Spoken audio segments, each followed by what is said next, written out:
he picked the wrong family, and not scared of a conflict, and we're not scared. We're not running. We're coming at him.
Hey guys, it's Franky. Welcome to the Think Tank. So we are waiting for the afternoon session of LETECIA STAUCH's trial. It looks like we're going to get Dr. Dorothy Lewis on the stand next. And from what I've heard, she's thinking that maybe LETECIA is insane. So I don't know what you guys think about that. I don't know if someone will be able to change my mind after watching her sit there and absorb information and be able to sit there and sneakily do things like stop it, like flipping the jury and the witnesses the bird. Remember that? So yeah, she's absolutely needing some help because I personally, as the title says, I think she's crazy. I don't think she's anywhere near insane. I think she knows exactly what she did, and she figured she had gotten away with it. Made a nice little drive, 1,300 miles away, and disposed of Gannon by throwing him over a bridge in Pensacola. She went after that to try to hide all of her actions, which is definitely not something an insane person does. She lies and she lies and she lies. Now, is she a chronic liar? Absolutely.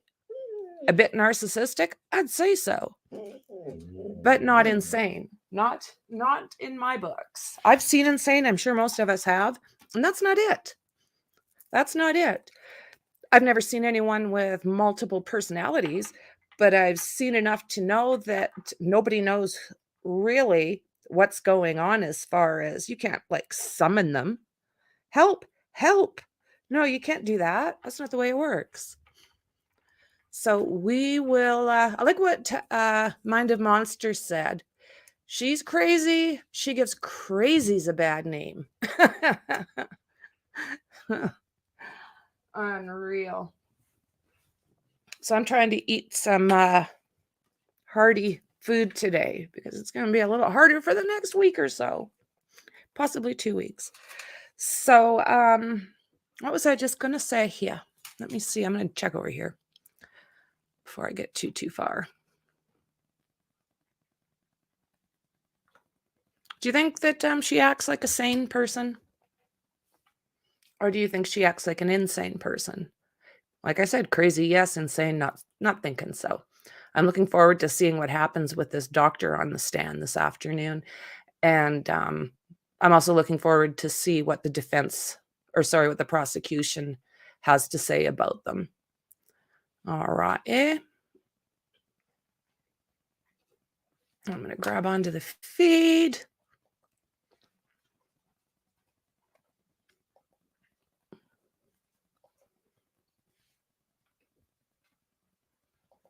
There we go. So I'm going to need to, let's do this.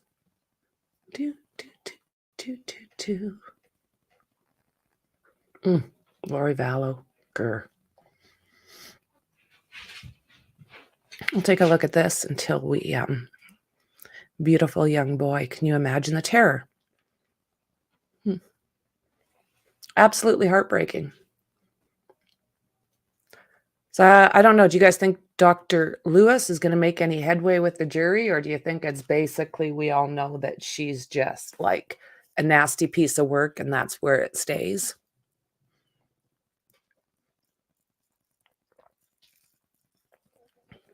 Make sure I've got my volume on for the feed. Boom.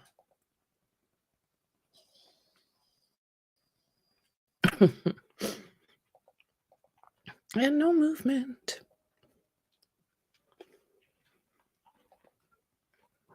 So it sounds like regardless if court is finished early, they're still not going to do the opening arguments until Friday.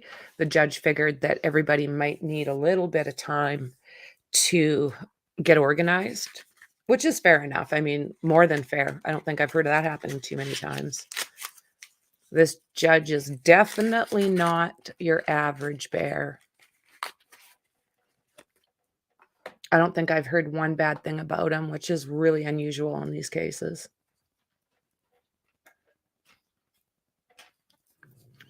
So just before, it was just getting ready. I had like 1 minute to go before I started streaming. And I couldn't get into my pop. The tab kind of twisted funny. So I'm looking at it thinking, oh my God, what am I going to, I want my pop. I've been trying not to drink them. So I haven't had one probably a week. So I'm wanting in there. So I get this great big screwdriver. Yeah, that wasn't a great idea either. I had pop one from one side of my desk to another. That's why there was a little bit of a delay. I do have good ideas sometimes. Oh my word. Oh, they should be coming in any minute, friends.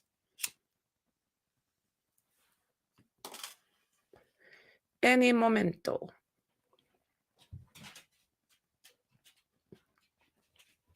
Oh, such a gorgeous little boy.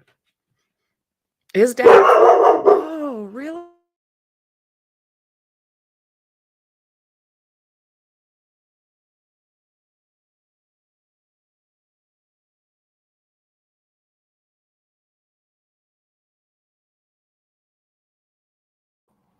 And I think she may have stopped. We're getting lots of people, lots of dog walkers today. Not as many deer. Okay, is court in session? Come on, you got this.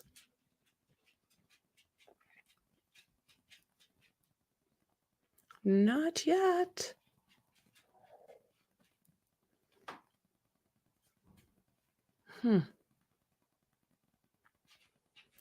Coming up next. Come on, we're waiting. I want to see this Dr. Dorothy Lewis. She seems to be what everybody's looking forward to right now. I hadn't heard of her. Have you guys? Everyone just all of a sudden started talking about this woman. I was like, oh, but I didn't get a chance to look her up. I know someone did a live on her.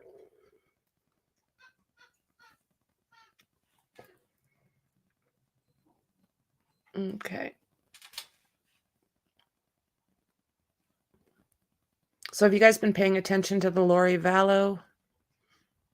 We talked a little bit about that in the last live for this case.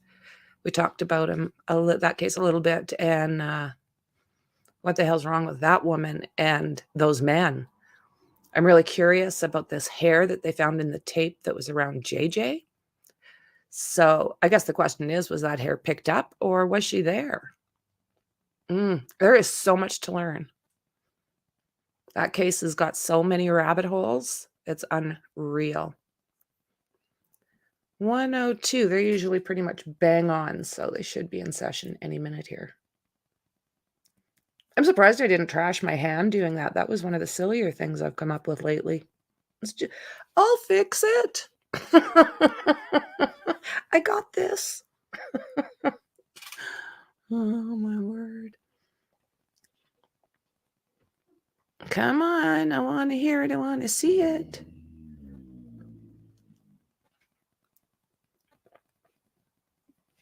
I think I'll just refresh this.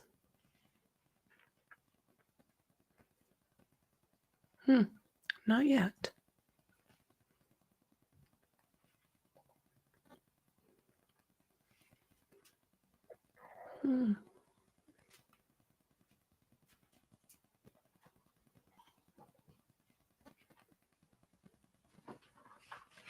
Looking.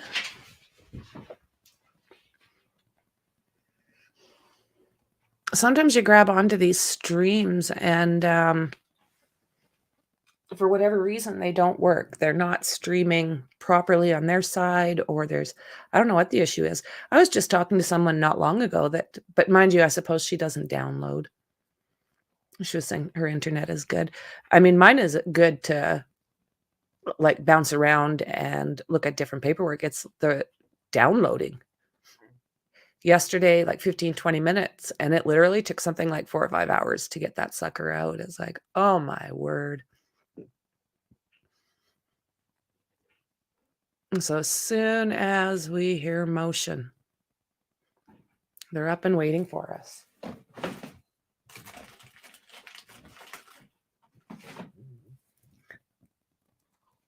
So depending on how this afternoon goes, I probably will not stream. What time do I have to be at that appointment? I probably won't stream the afternoon if court is still going.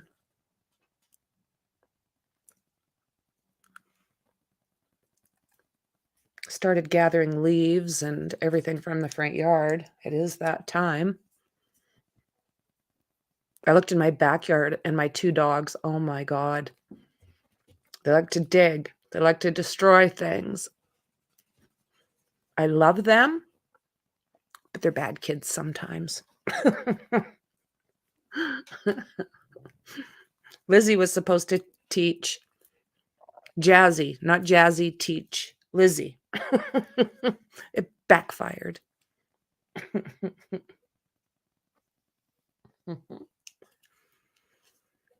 Well, come on. You guys are late. You did say 1 o'clock, right?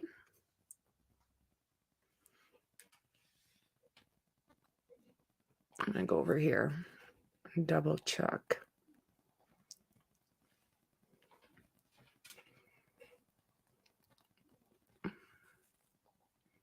Looking.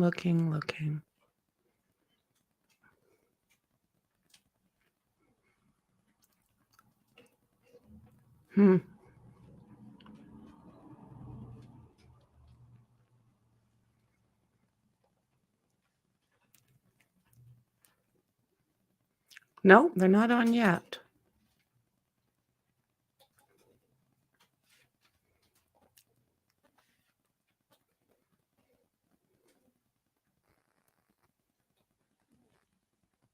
And actually, they're there.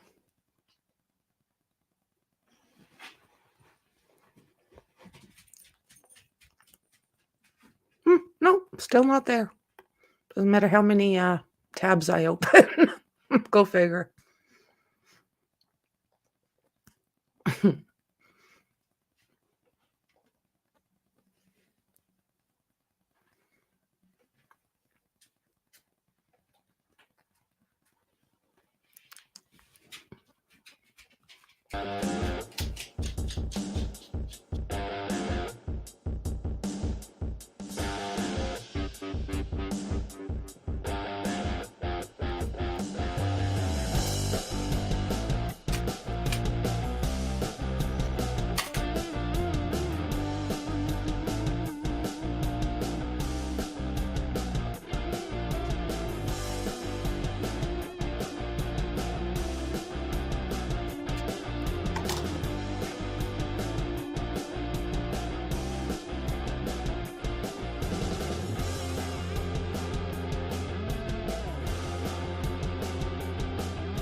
Our next witness, as I understand it, is Dr. Dorothy Lewis. Or Dr. Lewis. Your Honor, if I may.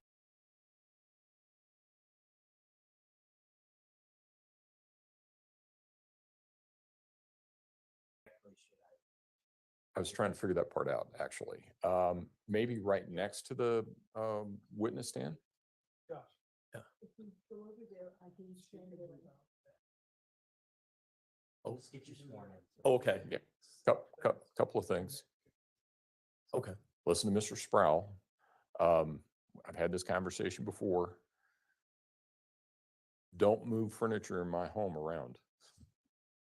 All these electronics, everybody's using them for all kinds of different things. If you run them over a wire and it gets disconnected, nobody's going to be using your electronics. So that's why we have it the way that we have it set up. That's why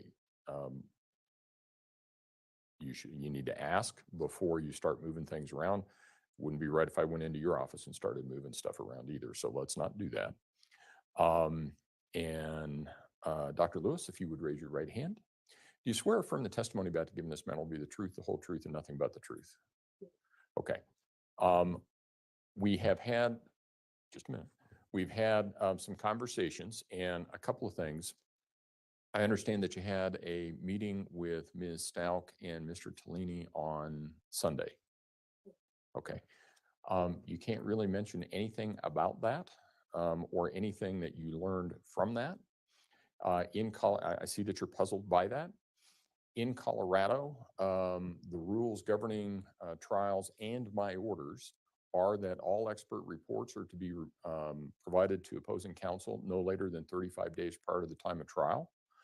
I know that may be a surprise too, because your report was not provided 35 days prior to trial. I am allowing you to testify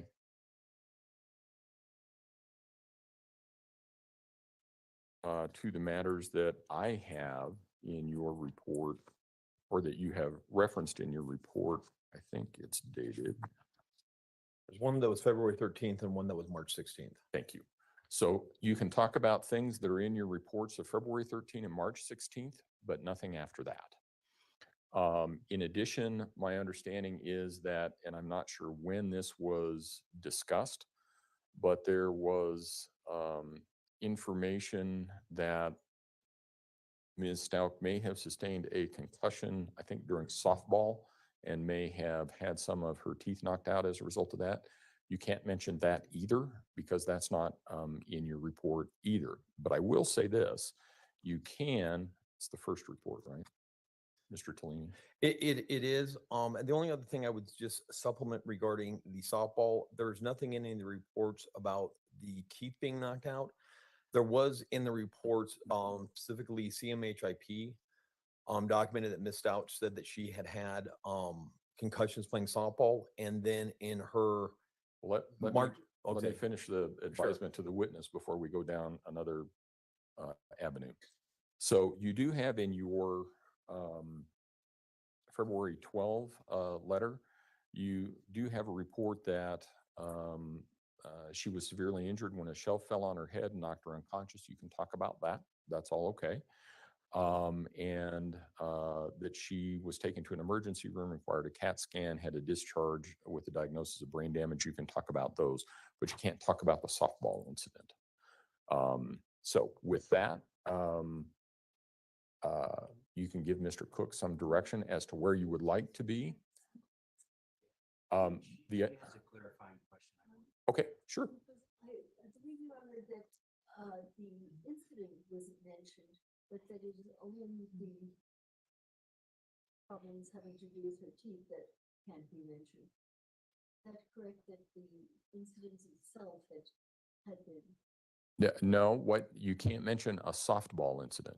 You can mention general head injury. The reason for this is Colorado has very, and I know that you testify in different states, and the rules vary from state to state, and I understand that. In Colorado, there are specific rules about disclosure of reports, and I've issued orders in this case, as I do in all, about expert opinions shall be disclosed, and the basis for those and the breadth of those. And typically that means that if it's not in your report, you don't get to talk about it. And I've looked through the report. There's not a mention of a softball incident in your report. There is a mention of the shelf falling on the head.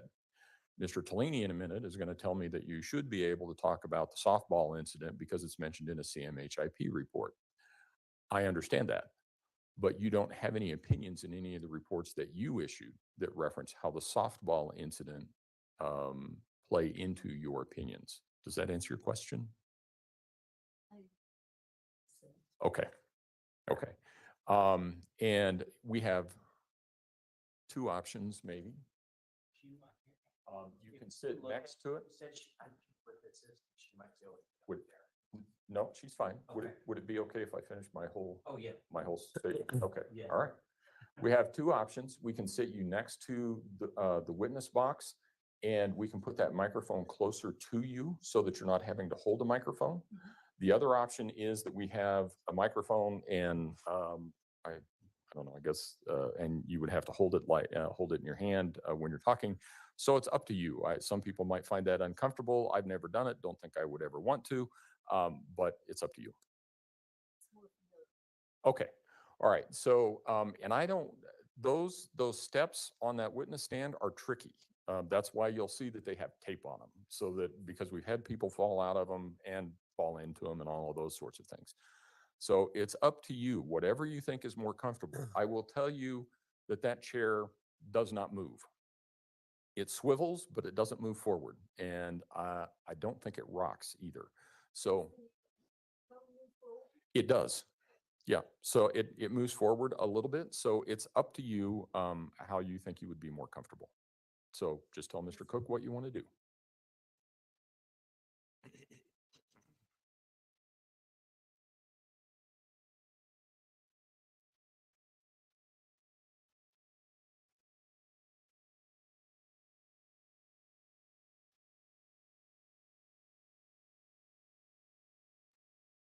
Try to get here. There. Yeah, but before you move there, you got to make me one promise, and that is that you're not going to try and get out of that stand by yourself. Okay. All right. Okay. As long as we're on the same page, because I don't want you to get hurt.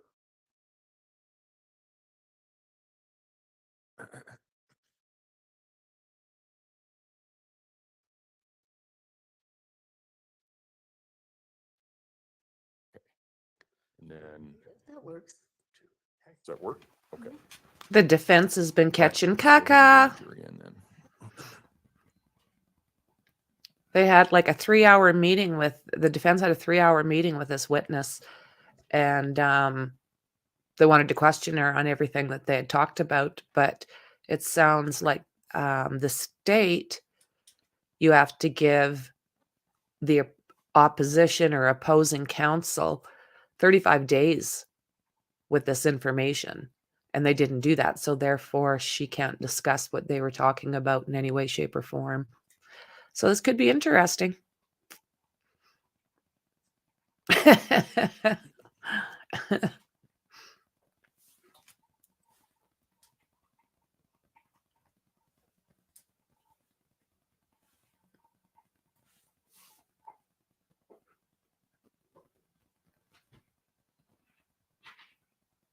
Wonder how they feel about that. I hope that I shouldn't say that, but whatever she comes out with here, I just have such a. All rise for the jury, please. I've made my decision about her, I guess, is what I'm trying to say.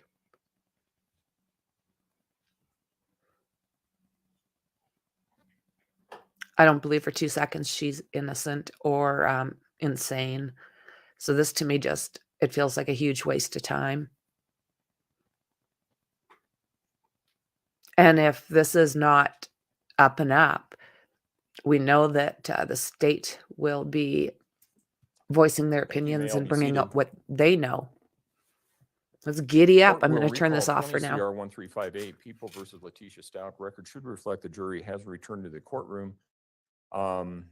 And ladies and gentlemen, I think you will note that there is somebody in the witness stand as opposed to having us call that person up because of Dr. Lewis's physical issues. We brought her onto the stand ahead of time. You can see that there's a wheelchair by her as well.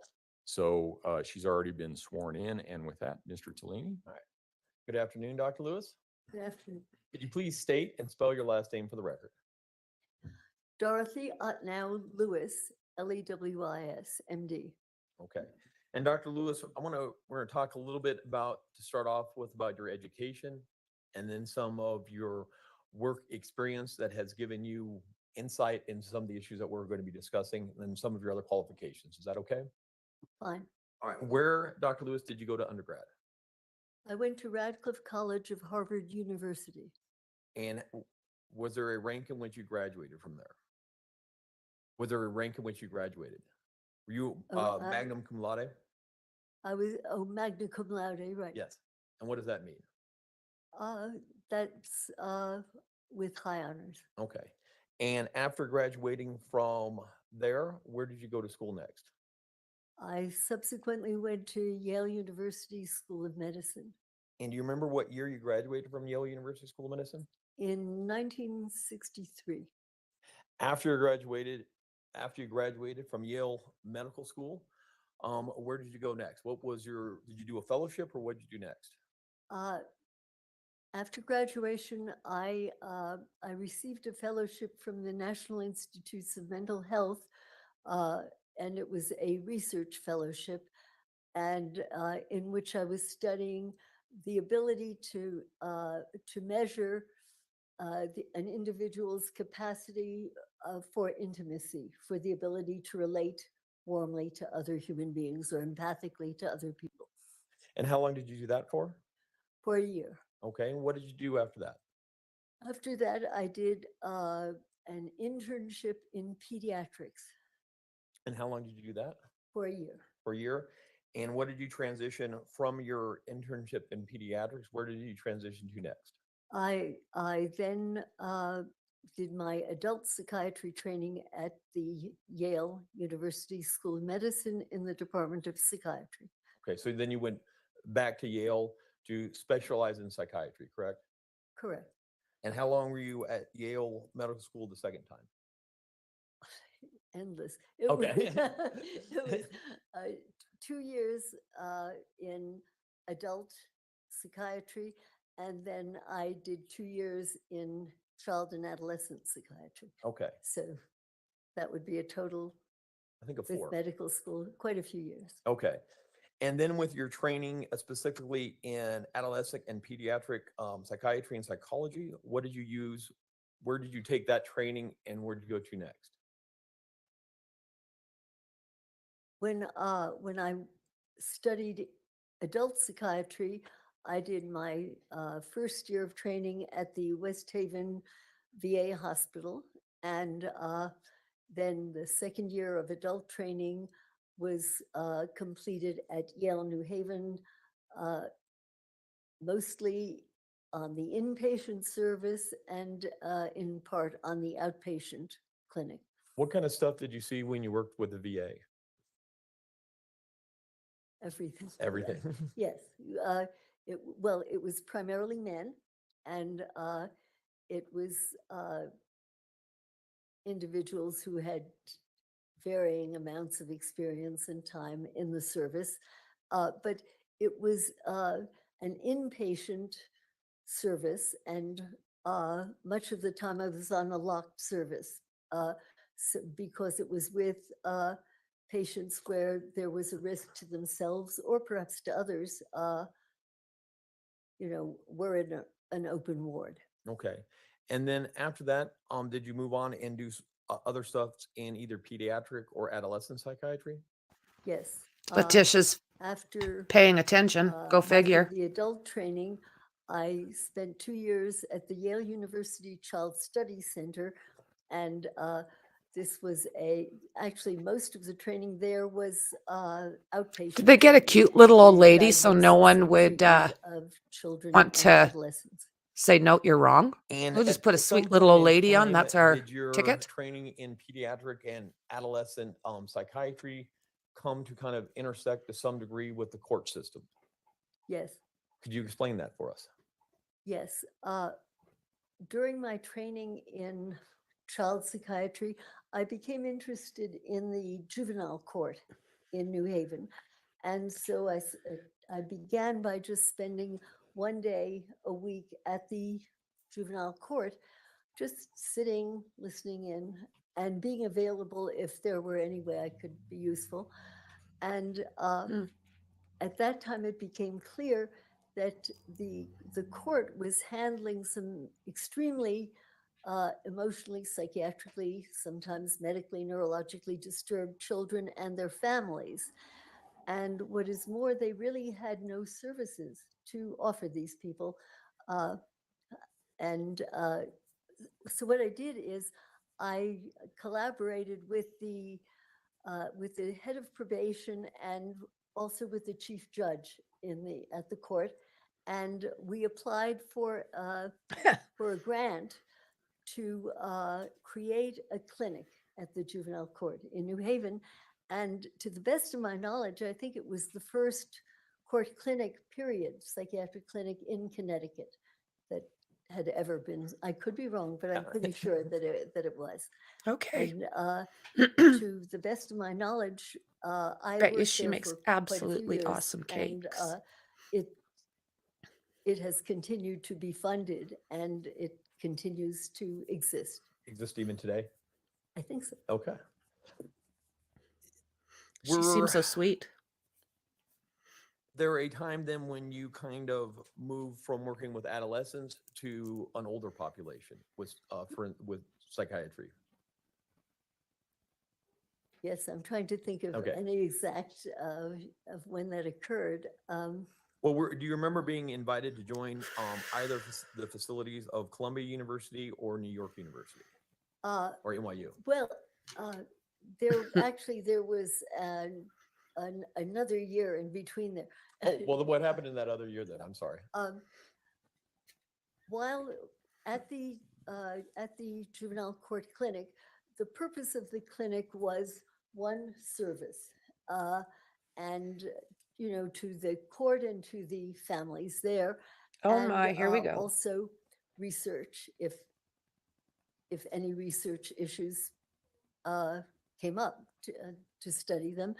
And so I worked with a neurologist, a social worker, learning disabilities people, what have you. And we discovered that there were a fair number of pretty serious psychiatric, neurologic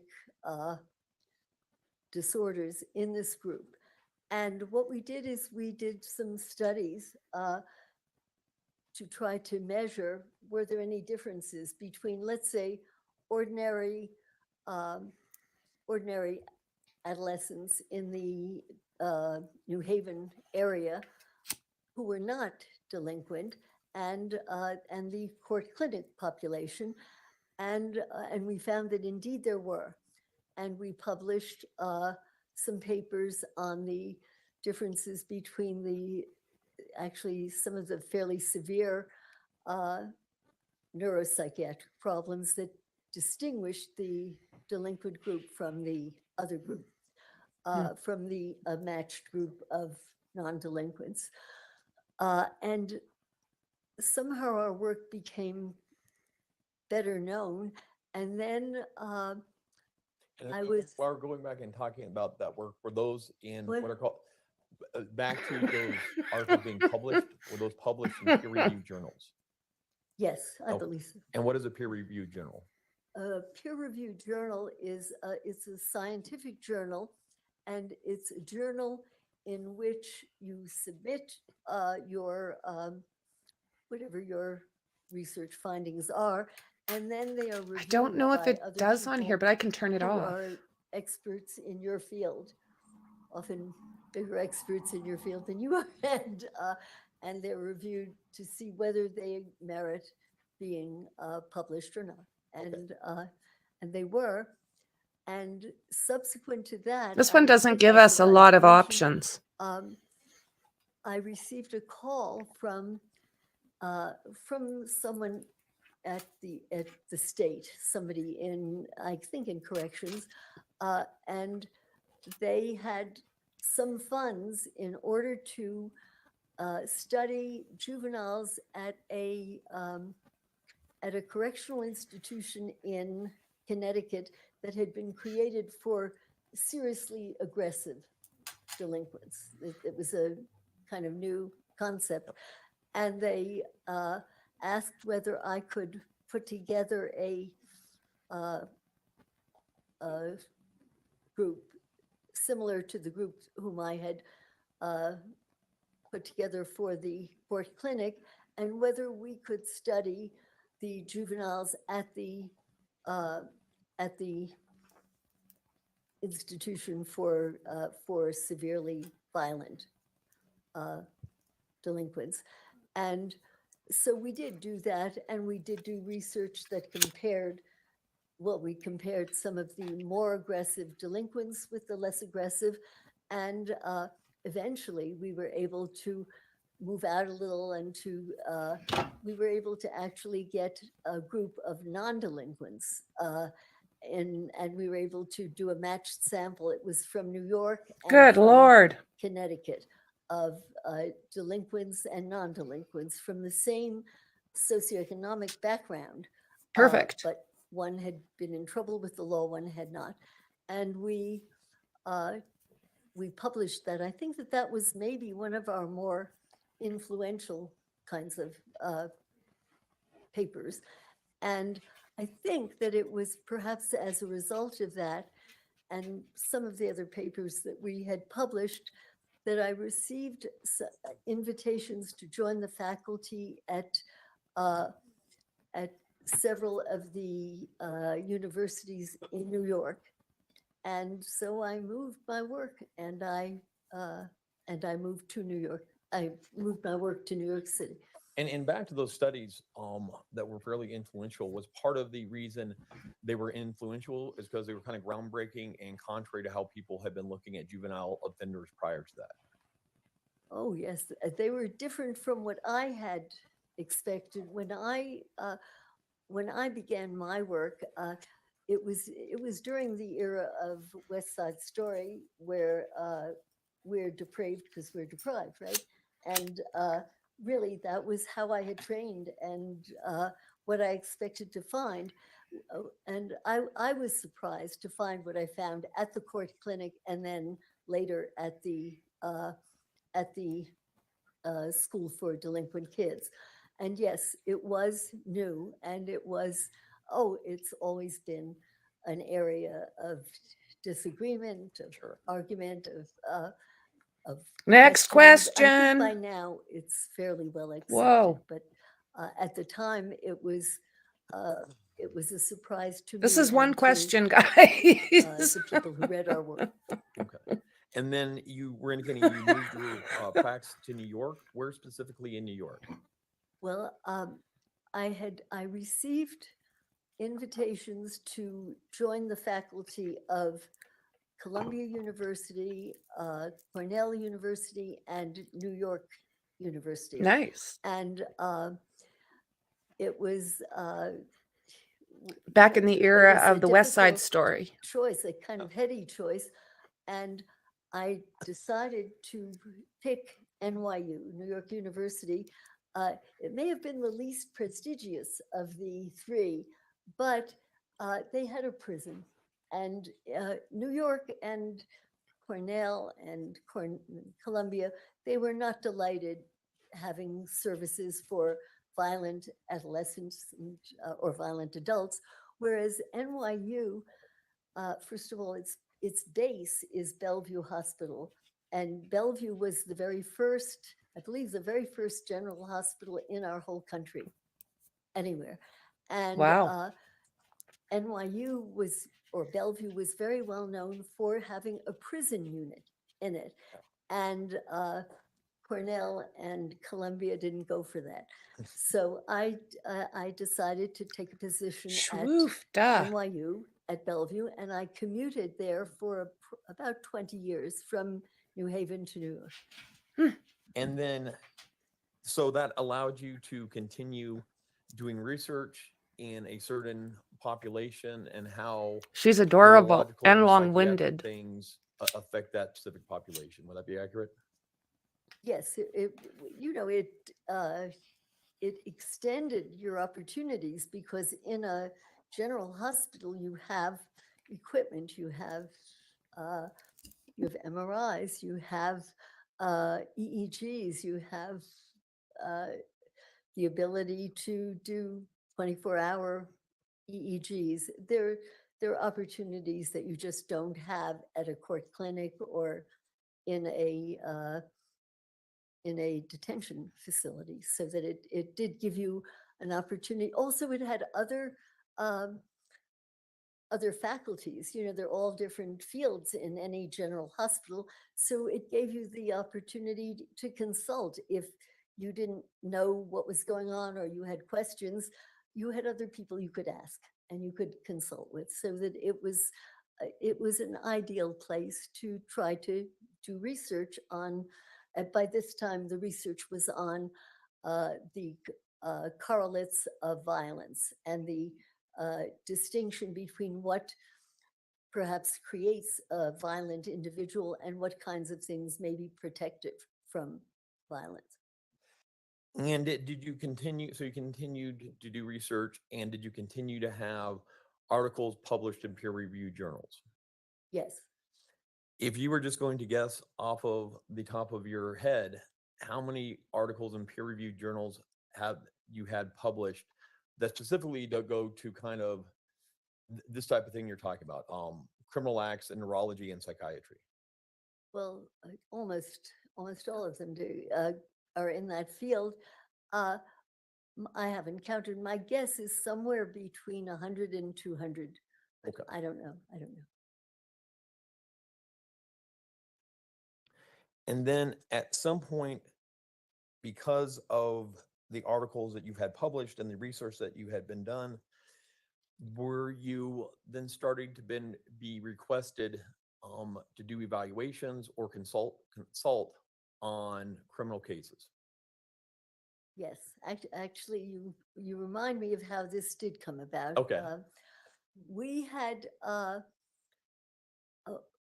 I had started to do a study on homicidal young children, and it turned out that that in our young ward for kids, psychiatrically impaired children, that there were a high percentage of actually homicidal young children. This was a shock to me. I did not expect this. And when we published, we actually would categorize what we found because it was hard for us to believe and hard for others. But a child tried to set fire to her mother's hair. Another child attacked a babysitter with knives. So that it was a surprise. And it was published, I think it was published in the Journal of the American Academy of Child and Adolescent Psychiatry or in the American Journal of Psychiatry. But now I recall how I came to see adults. The article came to the attention of Diane Sawyer, who was on television at the time in a morning show. And so I was interviewed about our findings there. And we had found that the homicidal young children at Bellevue differed from the non-homicidal but mentally disturbed children at Bellevue in several ways. One was that there were histories usually of very severe physical and or sexual abuse. The extent to which emotional abuse contributed, we were not able to really measure well. But a combination of that, a history of severe brain injury or injury to the central nervous system, and or a history of a predisposition to certain kinds of now things that we consider to be, at least in part, genetic predispositions to psychoses, as in individuals who are predisposed to whatever schizophrenia now is. It changes its definition from year to year or so, but it's considered a severe and in part, heritable disorder. So that we discovered that this distinguished the homicidal kids from the other ones. And 2 days after I had been interviewed, I received a call from from I think one of the heads of, I think it was the public defender's office in West Palm Beach in Florida. I think it was Dick Burr there. And he said that he or people on his staff had witnessed the interview with Diane Sawyer. And he said, you know, I think I have a case in my group that sounds so much like the children you described. Would you be willing, he happens to be on death row, would you be willing to come down to Florida and examine this person? And I said, sure, yeah. And so I did go down, and I did as careful an assessment as I could. At the time, I did not have all of the assistants, like the neurologist I worked with, the psychologist, what have you. But by God, the gentleman that I saw resembled these kids. And that was that. And a few months later, I received another call. I believe, again, it was from Dick Burr. And he said, I think we have another inmate. And I think his group was responsible for all of the death row inmates at West Palm Beach in Florida then. And would you come down and see this person? And I did. The thing that I remember most about that particular individual was that he had a dent in his skull. We tend to do neurologic as well as psychiatric assessments as far as we can. And he had a dent, and it turned out that his father had run over his head with a cart and a horse. And you don't get much better data than that in terms of documenting injury. And we did find that, yes, there were similarities again. And so again, we pulled together a few $1,000s, and then I was able to recruit a neurologist, Dr. Jonathan Pincus, and a learning disability specialist, Barbara Bard, who taught at one of the colleges in Connecticut, and a psychologist. I do not remember at the moment who it was. And what we did is Dick Burr had us evaluate all of the death row inmates that were in his group or his assignment, with one exception. And the one exception was there was one inmate there who had been diagnosed as having a severe psychotic disorder. And we didn't want to see anyone who had already been evaluated, and we didn't want to skew in the direction of pathology or not pathology. So that subject was eliminated.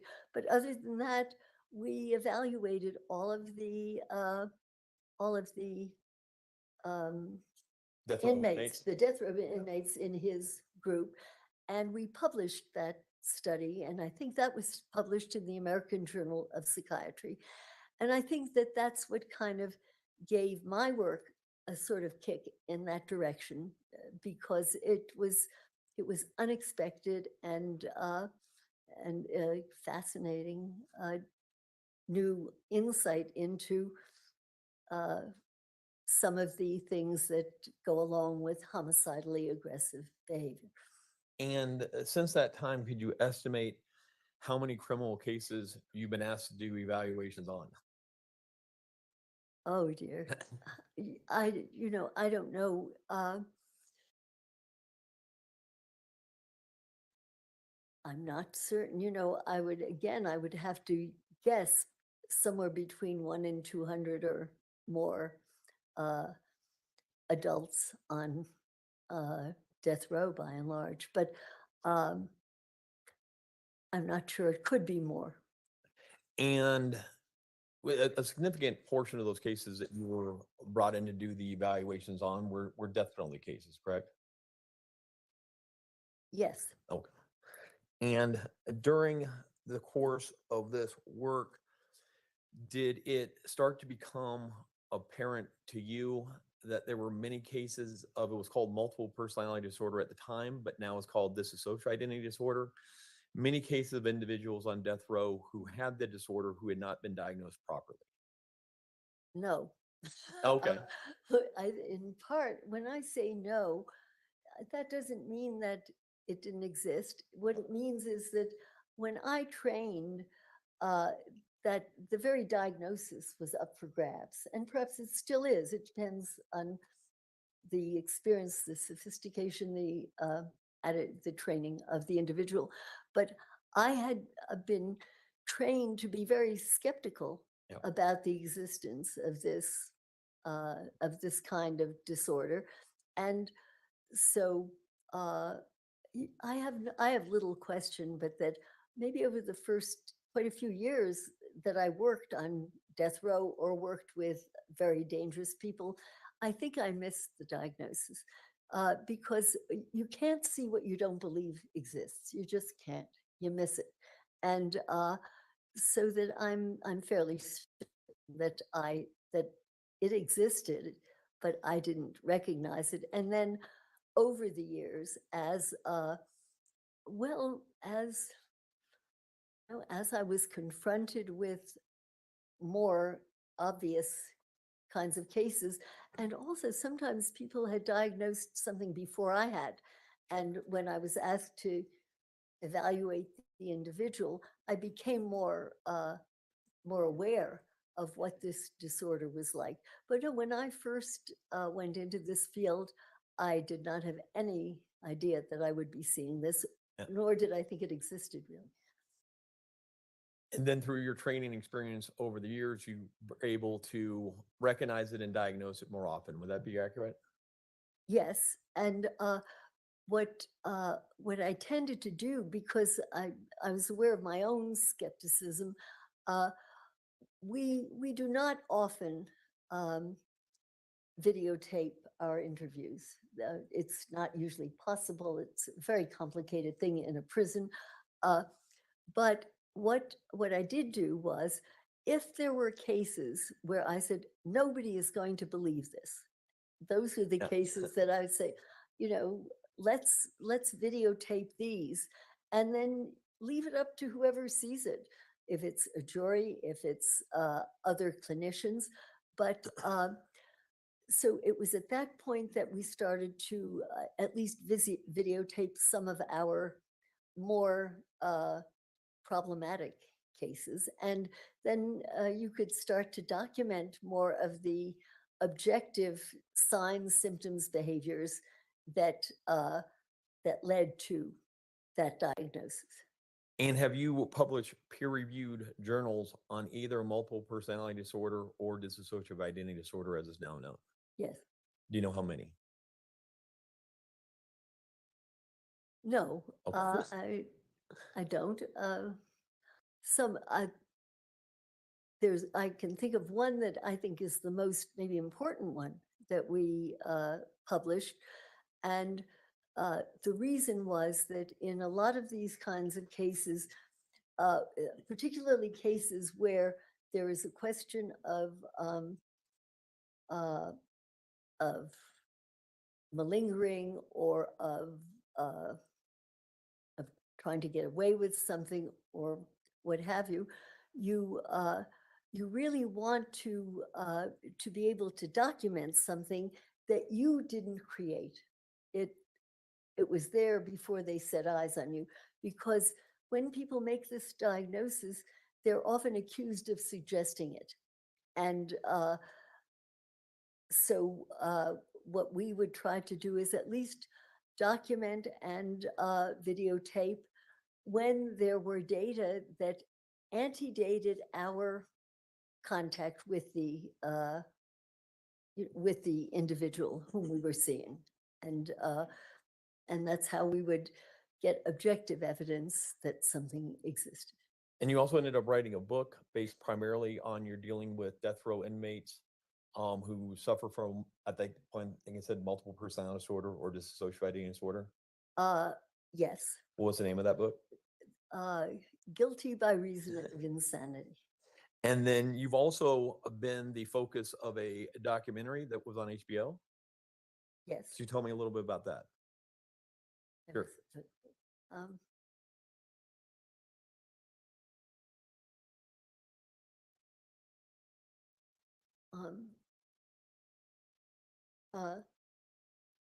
Our work became better known.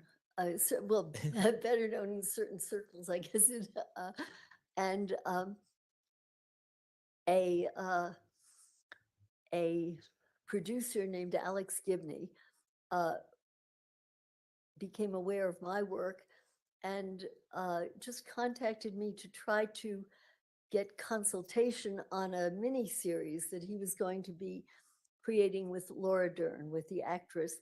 And she was going to play a woman psychiatrist who saw death row inmates.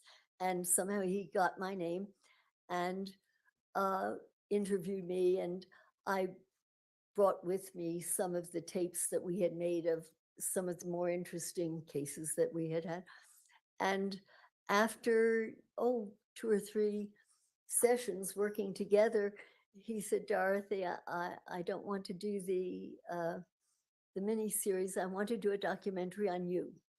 And it was a staggering occurrence. And of course, I said, fine. Yeah. And so we worked on it together for about 4 years. And alas, it came out, I think, the very first day of COVID, a disaster. And it now it's on HBO, and it can be seen, and it's called Crazy, Not Insane. So the same title as your book? I beg your pardon? The same title as your book? No, the book is Guilty by that's right. Insanity, and the documentary on HBO is Crazy, Not Insane. Have you ever been qualified to testify as an expert in a court of law? Yes. Do you know how many times? No. What are some of the jurisdictions that you've been qualified as an expert? I can tell you states. Sure, that would be. Let me just name a few. Let's see, the state of Washington, California, Texas, Florida, Louisiana, Kentucky, New Jersey. And do you know what fields have you been qualified to give expert testimony in? What fields? In what fields? As a clinician, in The clinical psychiatrist? Yes, as a psychiatrist. I think that I've been asked, particularly when there have been issues of psychiatric and neurologic combinations of disorders or questions, because, well, obviously the brain and the mind are connected, and so that your training is in both fields. In psychiatry, 2/3 of your exams are in psychiatry, 1/3 in neurology. Vice versa, if you're a neurologist, 2/3 of your boards are in neurology and 1/3 in psychiatry. And since I worked and published with Dr. Pincus, who was a professor at Yale, and then I think at St. Elizabeth's, we were often asked to work on similar cases and work together and learn from each other. And at least now you're, just for the jury's knowledge, right now you're more or less semi-retired, correct? Yes. Yeah. Yes. And so are you currently board certified right now? Yes. Okay. What are you board certified In psychiatry. in psychiatry?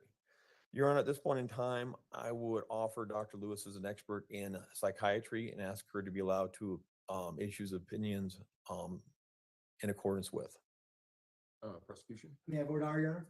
on qualifications? Yes. Okay.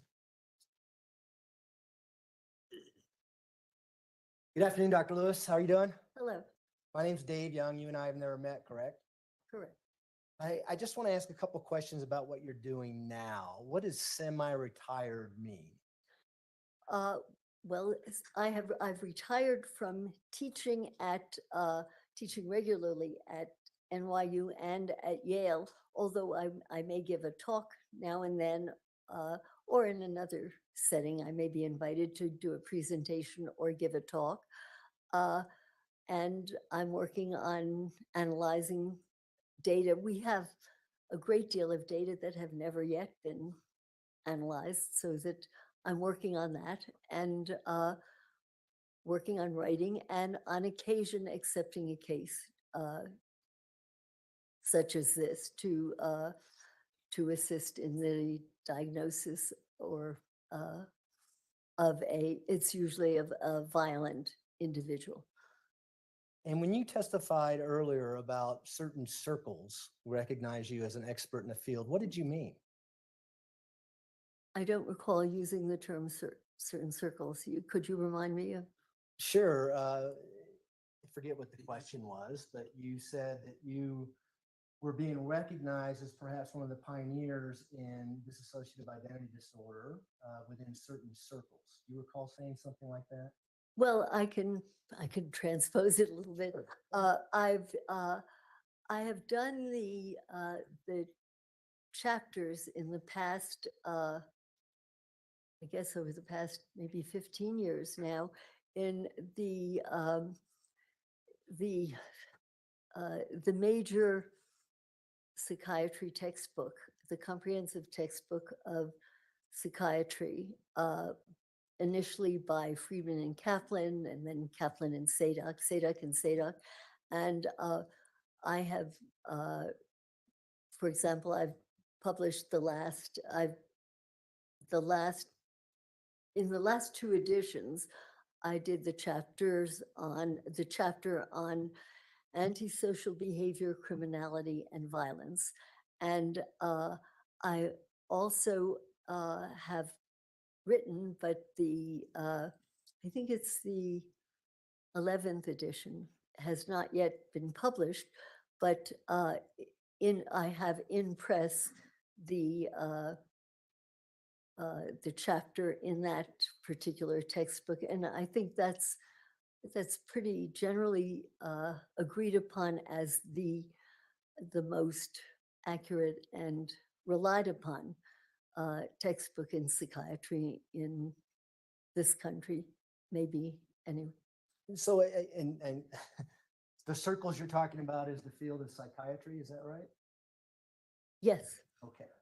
Now, are you licensed to practice medicine in the state of Colorado? No. Are you licensed to practice psychiatry in the state of Colorado? No. Are you licensed to conduct forensic examinations on defendants charged with criminal cases in the state of Colorado?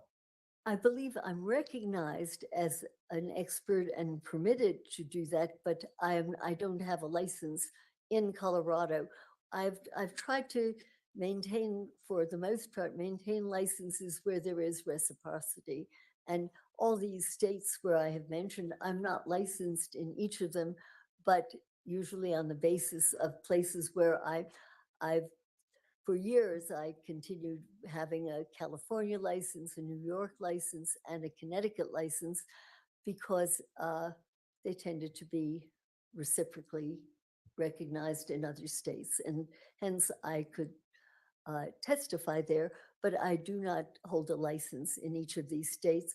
And indeed, I'm now just retaining my New York license because it's fairly expensive to have a license in each state. And if should I need to, I can, I can reapply, and there is reciprocity usually. So we're clear, the answer to my question was no? Well, the answer is I don't have a license here, no, but I've been permitted to testify in cases in states in which I do not maintain a license, because it would mean 50 licenses. But it would also mean that you would be regulated, right, by those state agencies that regulate psychiatrists who are licensed to practice in those states. There are only, to the best of my knowledge, the reason that I, from very early on, the reason that I took out a California license And was Doctor, be- I want to. well, just in order answer to be my question. recognized. Can you Well, just answer my yeah, question about yes. Colorado? Okay, yes, there's nobody that can regulate you in Colorado because you're not licensed, correct?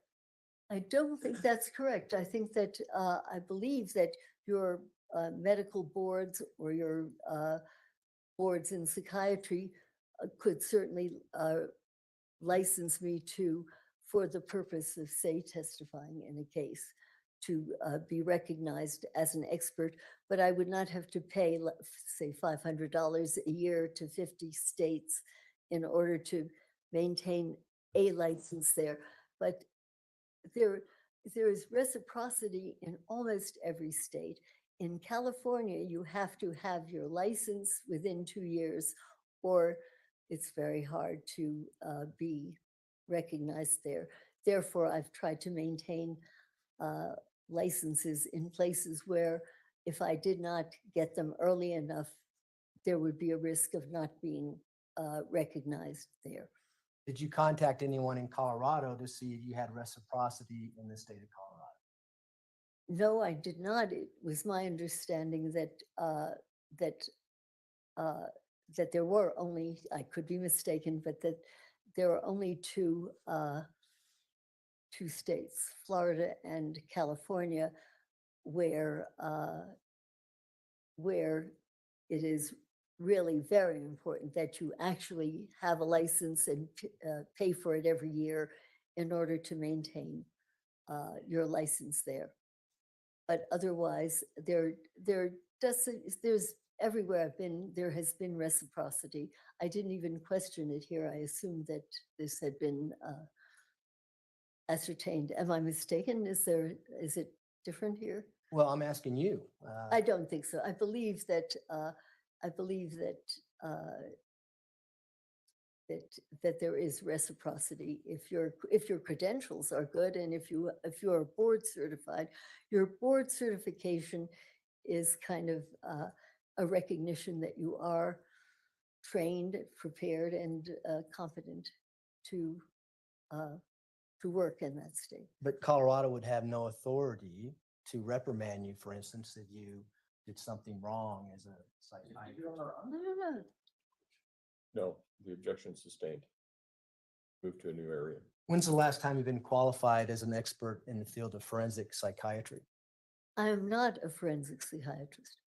What fields have you been qualified in the past then? In psychiatry. When's the last time you treated someone as a psychiatrist?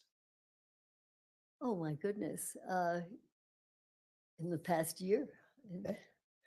Do you do that as part of your retirement? When you say you're semi-retired, do you treat Yes. patients as well? Yes, on occasion I will, sure.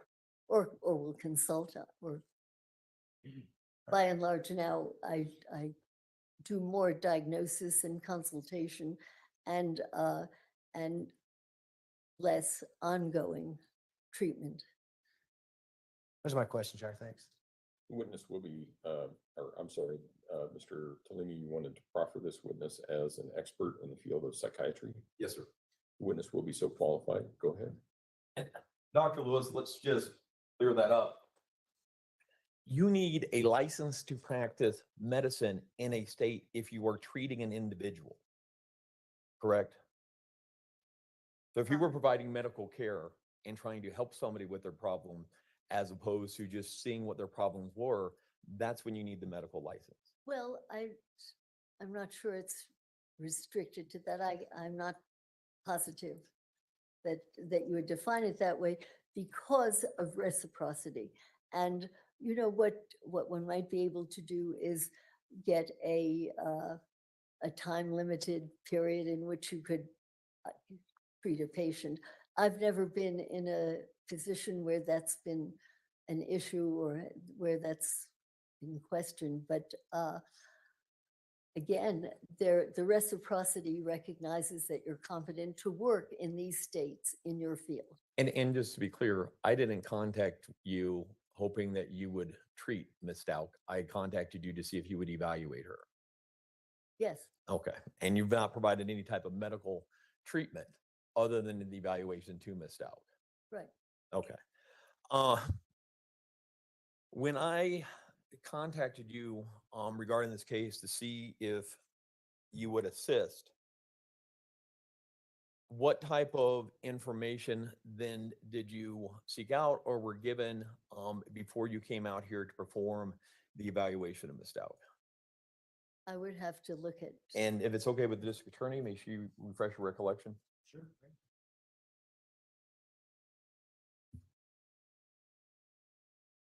Okay.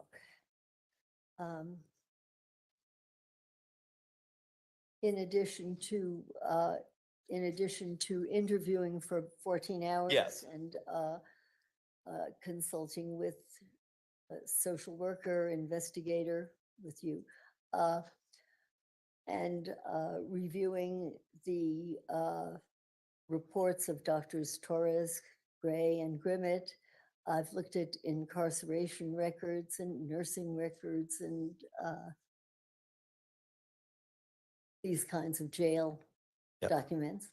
I've looked at correctional psychiatric records and also at whatever records were produced by clinicians who were working with the prosecution. And I've reviewed nursing notes, handwriting samples, signatures of LETECIA, and I've looked at whatever medical records were available, police reports, FBI reports, the autopsy report on Gannon, and a review of the prosecution's witness tapes. Okay. And all in all, that I believe it was about 6 different binders full of paperwork that we actually mailed to you. Yes, Does that sound about right? I think so. And so it was quite a bit of information that you reviewed even before going to see Ms. Stauch. Hundreds of pages. One of the things that did some of the unusual facts of this case kind of perk your interest at all? Could you clarify? Well, as far as the violent nature of the assault on an 11-year-old boy, the fact that he was transported to Florida, the fact that No, I think witness asked whether he could clarify, overrule. the account of the different. Could you start that sentence over? Sure. As far as unusual things that kind of perked your interest, so to speak, the violent nature of the offense, of the assault on the killing of the 11-year-old boy, the way in which the body was transported to Florida and disposed of, the numerous different stories that Ms. Stauch had given trying to explain the disappearance. I wouldn't characterize it as piqued my interest. When I get a case, I study what is in front of me, and there are many different details in a case that are far more interesting than whether somebody did some of the acts that you're describing, or whether the body was handled in certain ways. I can't say those particular things piqued my interest. The case itself it's always interesting because it's not,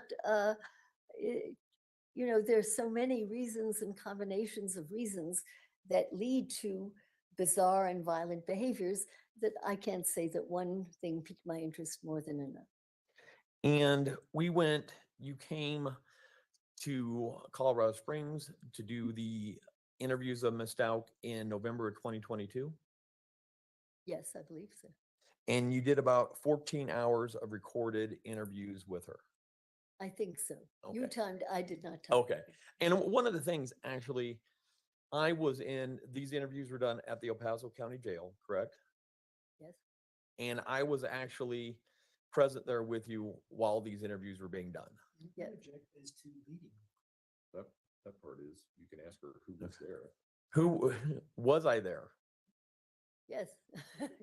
Was there a reason that you wanted me there for these interviews? Yes. What was that? Well, for a couple of reasons. One reason that I very much like an attorney or attorneys or people involved in the case to be there when I'm there is I want them to see what I see. I don't want it to be my description of what happened because my way of seeing it may differ from your way of seeing it. And therefore, I want the person to see it, particularly in unusual cases, in the sense that cases where people will be skeptical of findings, for example, in dissociative cases. These are cases that, as you know, are areas where there's a lot of skepticism and a lot of questioning. So that I like the attorney also because he's going to be presenting the case. I may not have anything to do with it. He may fire me, but he's going to be involved. And so I like the attorney to be there. And then there's one other reason, it's safer that way.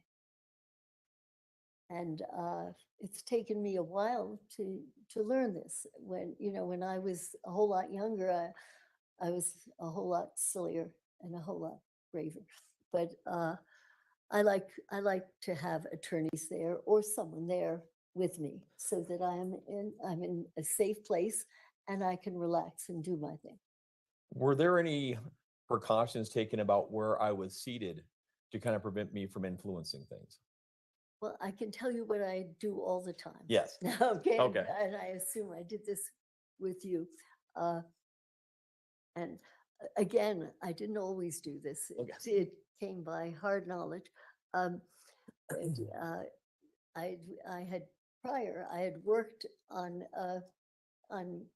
cases where the attorney sat wherever he felt like sitting. And there was a particular case where I was sitting facing the defendant at the time, and the attorney was seated behind me, so that he and the defendant saw each other eye to eye, and I didn't see what the attorney was doing behind my back, and it became clear to me after a while that something was going on there. Nod, wink, wink, and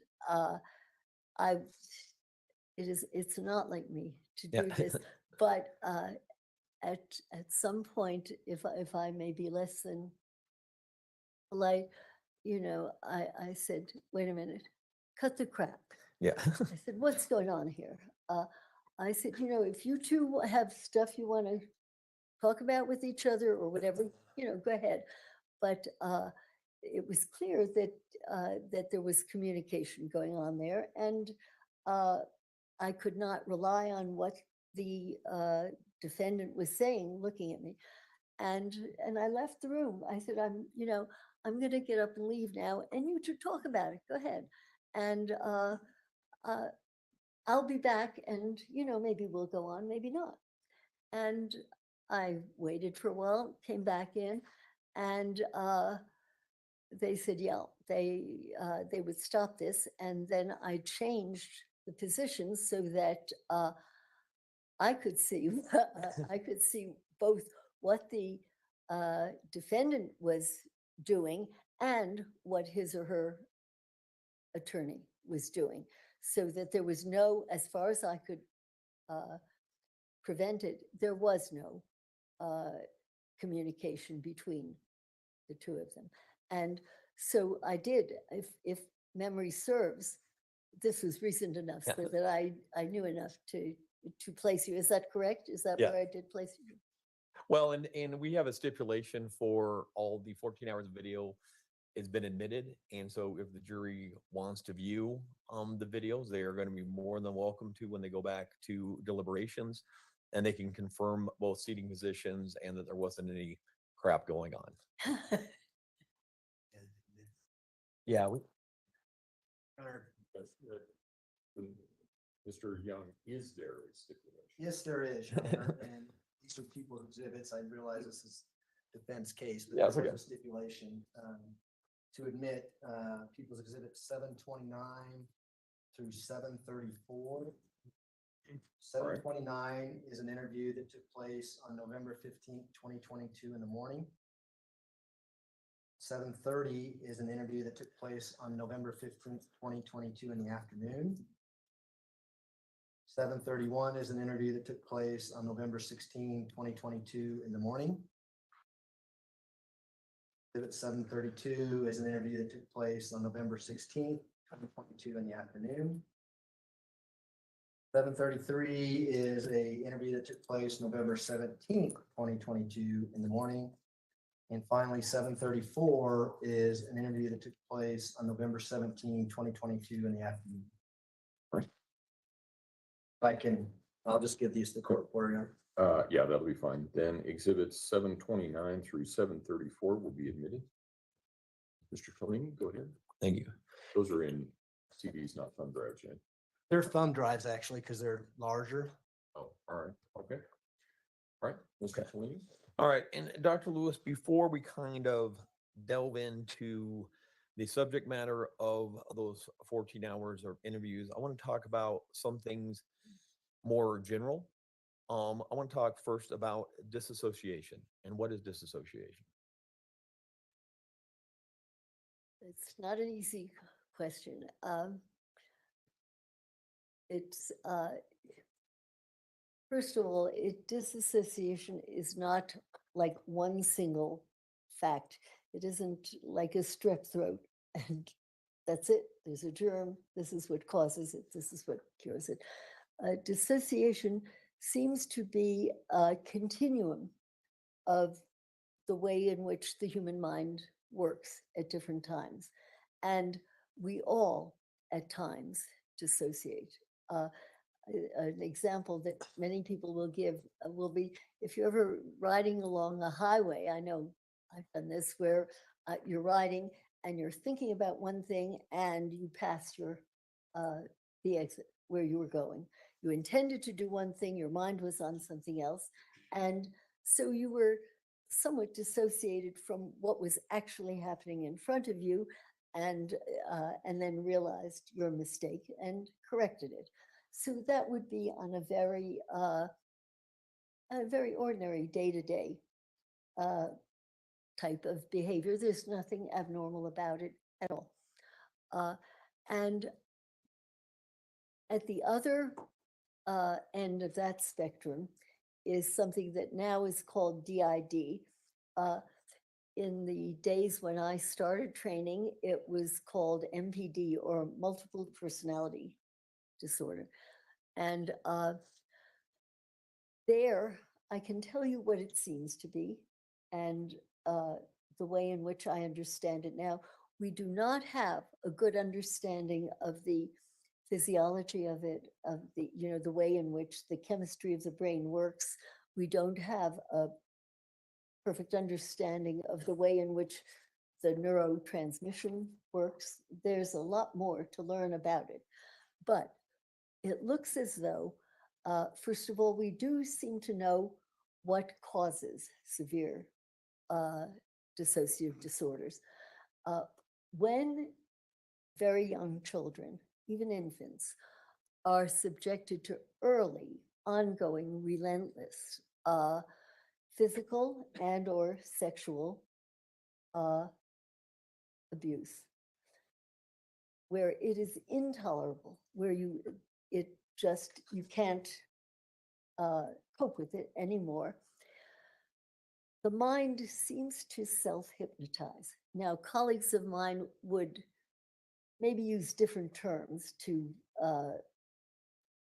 mean the same thing, that where you kind of self-hypnotize, and it is as if this were not happening to you, it's as if it's happening to someone else.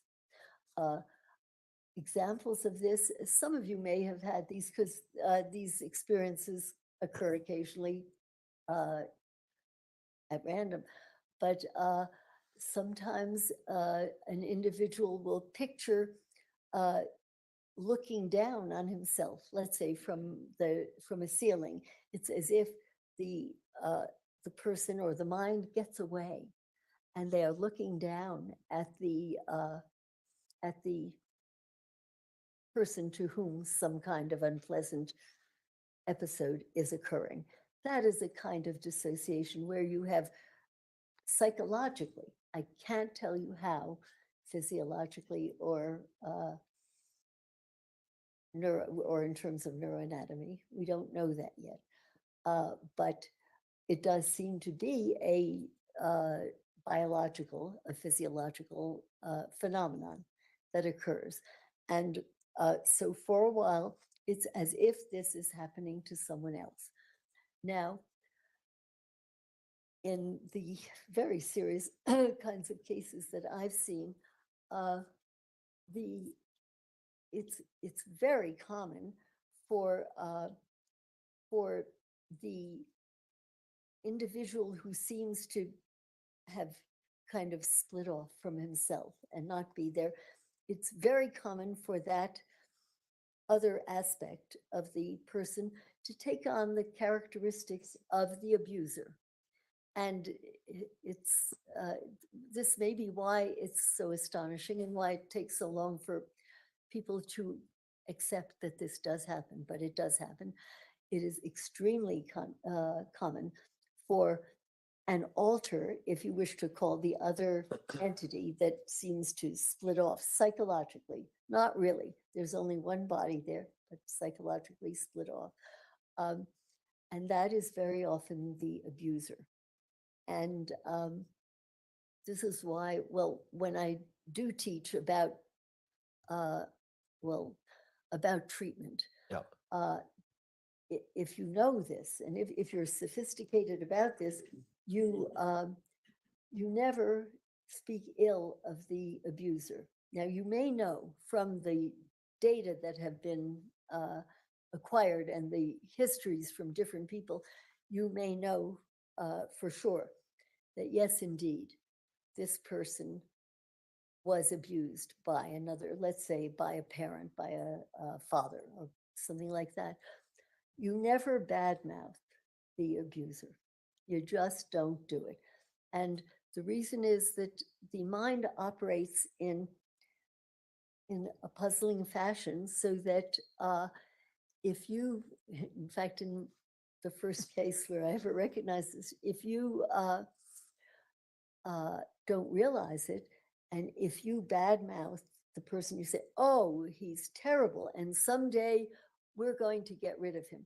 This is a very naive way of trying to treat. You don't do that, because remember, there is another entity, there's another process going on simultaneously, and that other process is saying, you don't need me?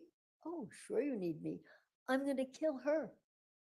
I'm not, and by God, I've had cases where the split has occurred and the alter has said, jump out of the car. Go ahead, jump out of the car. And where a child has tried to jump out of the car and has been saved. So you don't play favorites.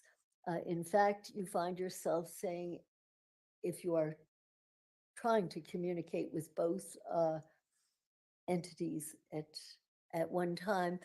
You may even say, I know, let's say Sam, I know, Sam, that you've had a tough life and things haven't been good for you either.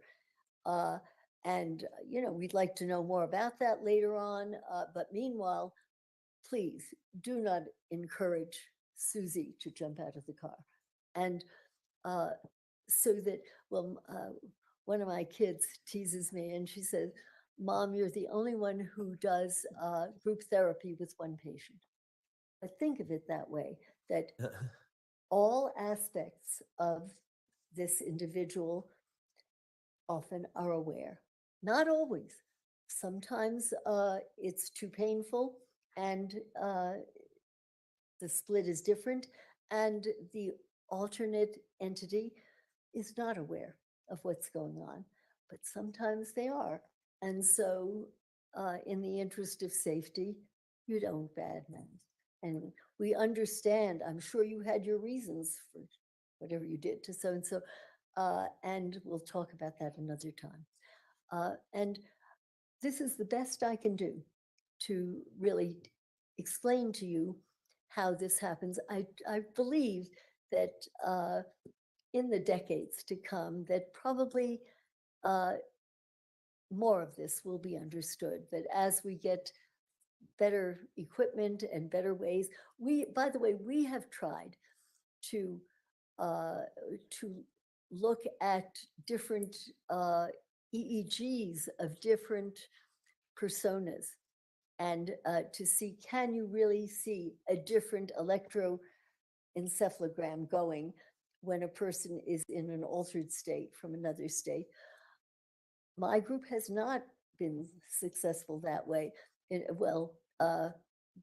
have been disagreements among them, and but there are others who believe that they have been able to distinguish these differences. I'm not convinced yet, so that I can only tell you what we see, what we observe, and it's a very powerful phenomenon.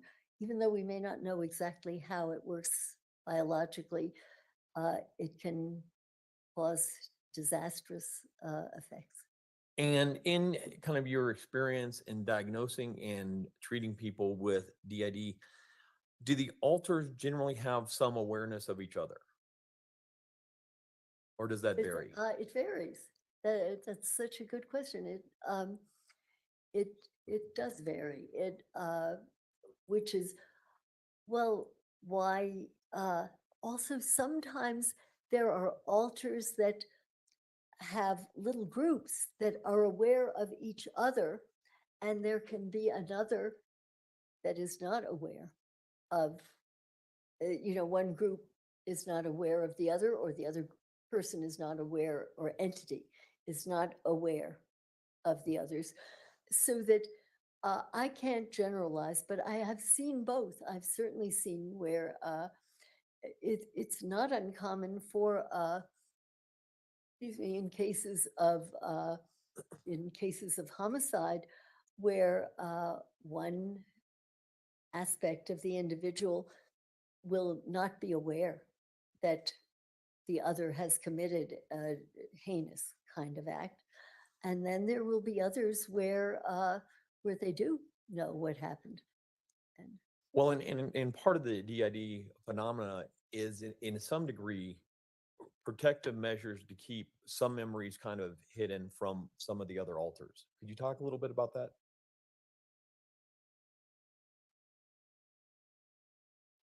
to think about it,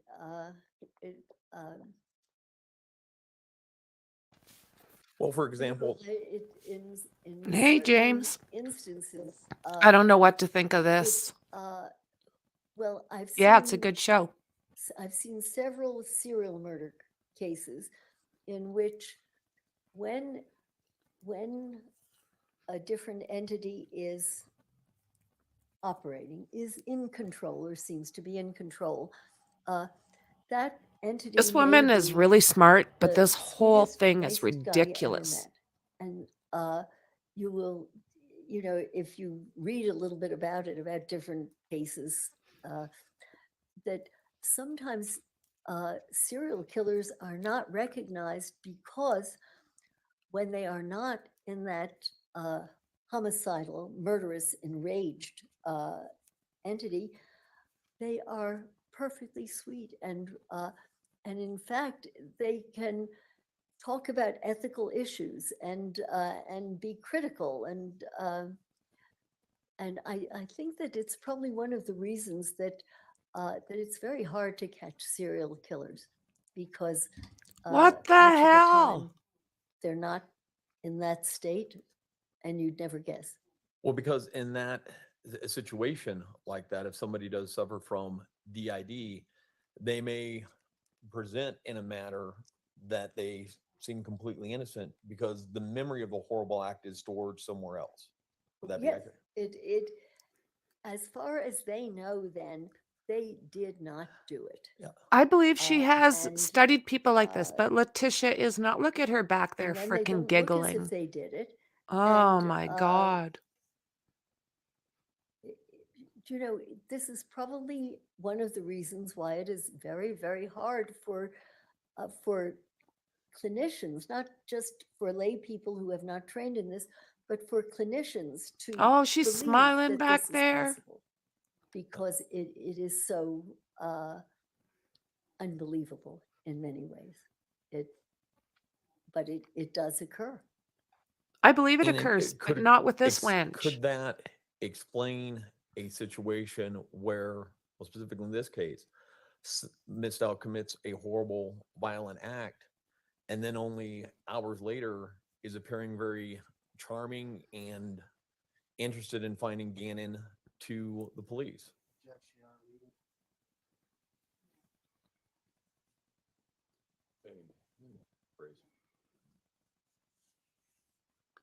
Let's go back. We'll back up and we'll circle back around to that, Dr. Lewis.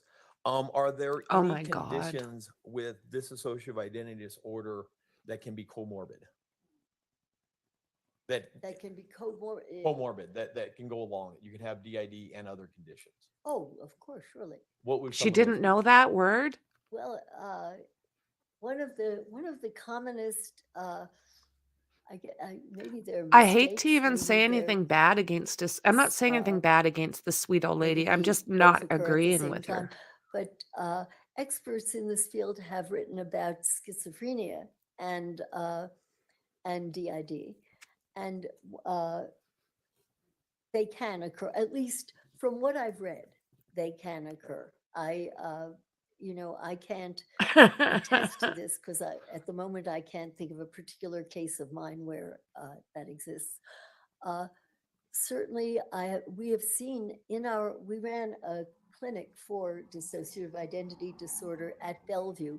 After a while there, it became clear that that there were enough patients coming through where they needed a clinic like that, and there were we saw a fair number of patients who suffered both from bipolar mood disorder and dissociative identity disorder.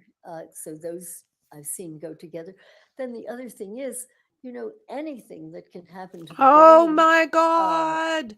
can happen to the brain in and of itself. And the Oh dissociative my disorder may God. have originated years before and had its own etiology, but sure, you can have Brutal. certain kinds of brain damage.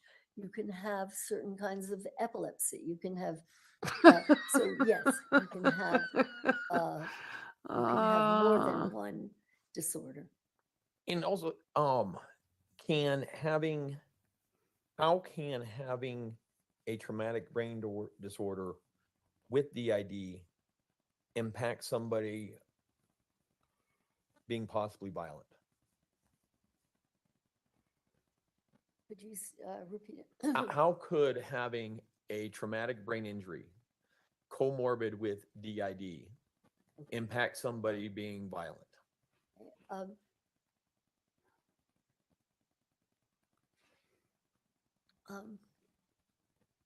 it's been well established over the years. This isn't new psychiatry or neurology, that different kinds of severe damage to the brain can be followed by impulsivity. I've and a seen loss this of happen control live. Like and, I've had friends and and family that often have had violent behaviors. extremely And, bad head injuries, any and number of literally the brain damage injuries to caused the brain can I don't know if it brought out cause violence. schizophrenia that was already dormant, or Separate if I don't know from how all that, that works, but he ended up schizophrenic. a child who has been But abused and It was a bad, tortured bad, and bad accident. Like the cup, enraged I can and, think of a few of them made that to through feel life, helpless and then like, made to dissociate. but can not what she's become talking. violent, can misperceive what is One got happening, nailed in the can, head by a sea-doo after he can fell off blame of an altered one. The state guy behind him and nailed him in the head. attack that altered state, or can misperceive another person Another one got as, hit by a drunk driver. as an enemy of some sort, so that they do seem to be somewhat different, because one seems to have a psychodynamic quality to it, but there's something about injuries to the brain that have been reported again and again in terms of subsequent lack of control. Yeah, not little things like Not just she's of, speaking to. not just of violence, but of other impulses. Going both to the 14 hours of interviews that you did with Miss Stout and the collateral data, Both in that long you had been comas. provided, what were you made aware of about her upbringing, about growing up? I did One not got interview smashed in the any of head with her the bucket off of, I relatives can't remember myself. what I kind don't of believe I did equipment. anyway. Yeah, but do you It's remember just getting some nothing like what reports she's, I'm from just the having to social worker, think Kyle? back, Did, but but nothing I'm- like what I am- she's now doing. I'm going by what I have gotten from other people's interviews.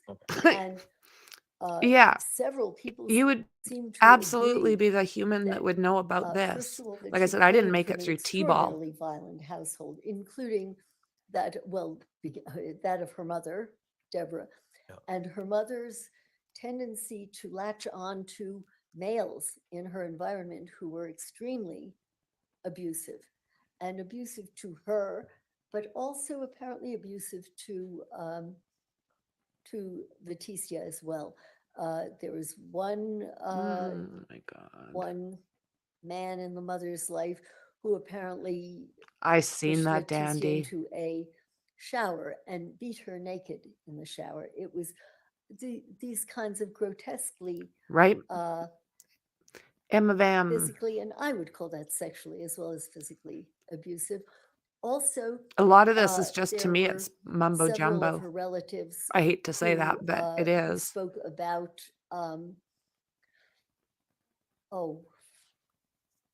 aunts, uncles, great aunts and uncles, Yeah. known as grandparents or whatever, who gave her enemas repeatedly. By the way, this is a question that not a whole lot of psychiatrists ask, but it's very important because it's one of the commoner ways that sodomy occurs in the torture of abused kids. Well, So in fact, she detailed it was actually an uncle, but it's actually her grandfather, detailed to you being given enemas by him almost on a daily basis. Do you recall that? Do you recall her describing that to you, of a grandfather giving her enemas almost on a daily basis? I do. Whatever. And I recall her saying this, and also I recall, I think I'm not mistaken, that she also gave enemas to Gannon, and she also perceived this as something he wanted her to do, so that Yeah, sick it bitch. certainly has a sexually abusive Yes, it as well as a does. physically abusive quality But to it. she did not perceive these daily enemas as being sexual in nature as far as when they were given by her What grandfather, the correct? hell? I don't know. Okay, jury will disregard the answer. Do you know if she perceived these enemas as sexual that her grandfather I gave don't her? know. I don't know enough about that, and Could she do it to Harley? I don't have enough others to corroborate what, That's what I'm as wondering, far as they Dandy. could glean, Okay. her reaction was. So I don't know. What did Well, a little more she, to this relationship than we knew. let me rephrase this. Would the manner in which she described and other people described I'm going to her mute and upbringing swear for a little while. be consistent with the environment that could foster DID, They could foster, dissociative identity disorder? as far as I know, again, Yeah. because I didn't get this firsthand. I have to go by what other people told me, and it sounded as though the household was a madhouse.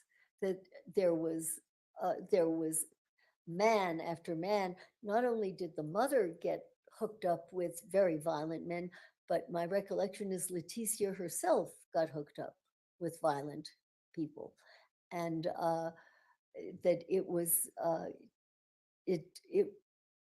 it was very hard for me to even keep track of the names of the various people, because there were numerous males that were aggressive toward various members of the That's because household. she was feeding Did her she specifically bullshit. describe anything, any type of molestation dealing with her stepfather, James? James, she, if memory serves, she would not refer to him as father or even as James. She referred to him always as Jackass James. And it was as if that kind of made it possible for her to even refer to him, but with great disgust.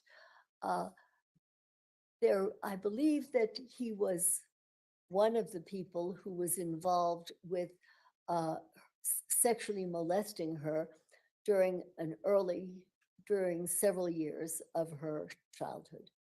And so that he was one of the people who sexually molested her, to the best of my knowledge. Do you recall that he molested her up until the time that she actually took off from home? According to my notes, she left the home at about age 15.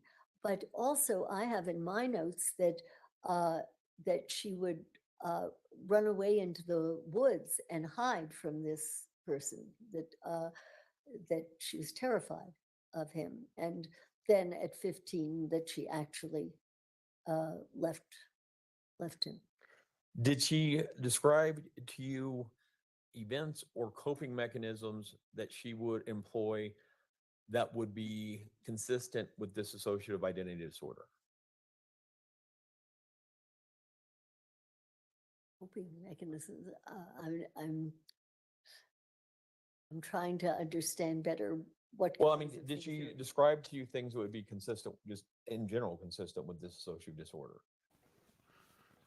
Honestly, I think she just got fed a whole bunch of Had bullshit somebody and so fell much as for it. Describing as Oh my kind God. of witnessing things. For example, when I was interviewing her over a period of time, suddenly it seemed to me that she was speaking Russian.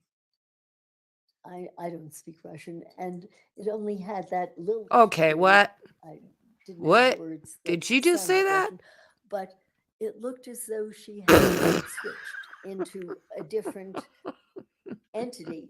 I think she believed she was speaking some other language, but I don't know what that was. And but I can't define in my head exactly the moment at which she did it, so that I can't tell you what the coping mechanism was. Oh my But God, that would be no. a coping mechanism to What? suddenly switch into something that made you more comfortable. and got Whatever. you out of I'm sorry, old gal. whatever You just got situation you like felt you were in at the fucking time. bamboozled. Did she describe any Oops, alters me. or other Frickin'. personas? She did. Of course you did. The one that I remember. I said a bad particularly word. is she referred to somebody named Maria, and Maria apparently was a physically abusive Whatever. entity, and when she my Whatever. recollection was that that I actually heard her speak, and that she was harsh and angry and yeah. And hurtful. Mm-hmm. Yes, so she did refer to, and in fact, Yeah. it made me wonder whether, when I first saw that, I thought, Mm-hmm. have I just met the aspect of her personality that that killed Gannon? And Oh my it's a- God. It's a speculation. I don't know. But at the time, she is the one that is most Speculation, closely I allied don't with know. violence, as I recall. And Would it be unusual for alters to kind of be distinguishing on who they allowed themselves to be presented to? Like, for example, I mean, would an alter maybe less Whatever. willing to come out to different evaluators? I think that's probably a general They sure do. statement you could say. But I can't say anything terribly Okay. useful. What did she describe to you about, oh, let me back this up. Did she also describe, and you also see evidence in her medical records of possible traumatic brain injuries? Yeah. Uh-huh. There was a car crash. You recall that? Yes. There was also a time where a bookshelf Ah. fell out. I'm gonna check this bleeding. No, I'm going to allow it because it seems like it's foundational at this point, and it's leading up to something. Oh my God. Medical reports where a bookshelf had fallen on her head and she lost consciousness for 15 minutes. My recollection of that was, I don't recall the medical part of it so much as I believe that she was in her teacher mode. She is quite an amazing young woman in this way, in What? that she's not stupid. And there are times when she seems to be able to function as a teacher or whatever. And I believe Oh that my she God. was in a classroom, kids had left, and I think that a bookshelf fell down on the back of her head. She fell down, and I believe she lost consciousness. And so it was a fairly severe Oh injury my to her head. God. No, that's not a severe injury to the head. I am so sorry. I've had worse. Trust Could you me. talk about her description Yes. of the Damn DIY. kind of the events leading up to I didn't think you Gannon's guys death? could hear me. Which one? Or the events that she relayed to you? You know, it's hard for me to distinguish which I read and which she related to me, because they did kind of go together. She I'm getting frustrated. Can you she tell? gave some of the most peculiar descriptions of what might have happened to Gannon. Oh, that, whatever. You see, here we For go. example, at one point he's missing. Fudge. She doesn't know where he is. And then at another point, a man named Eduardo Yep. comes in, rapes her, Yep. and I believe absconds with Gannon. Right. And at another time, she talks about, I think that he was a pedophile, somebody whom she had Googled, Yep. Oh my God. had somehow found on the internet. And I think that that he was one Funny of the that. people who had absconded with, or who had harmed Gannon. There were numerous you know, you'd say almost mindless My kid just got his psychology descriptions degree. of what might have happened to this child. And what puzzled me was when My you kid. talk with her, and as if you've seen any of the pictures of her Bouncing baby tapes, boy. this is not a stupid girl. She is intelligent. She is in certain Who cares? phases, certain states. She is able to reason, apparently logically, and Oh my and word. to speak clearly and coherently.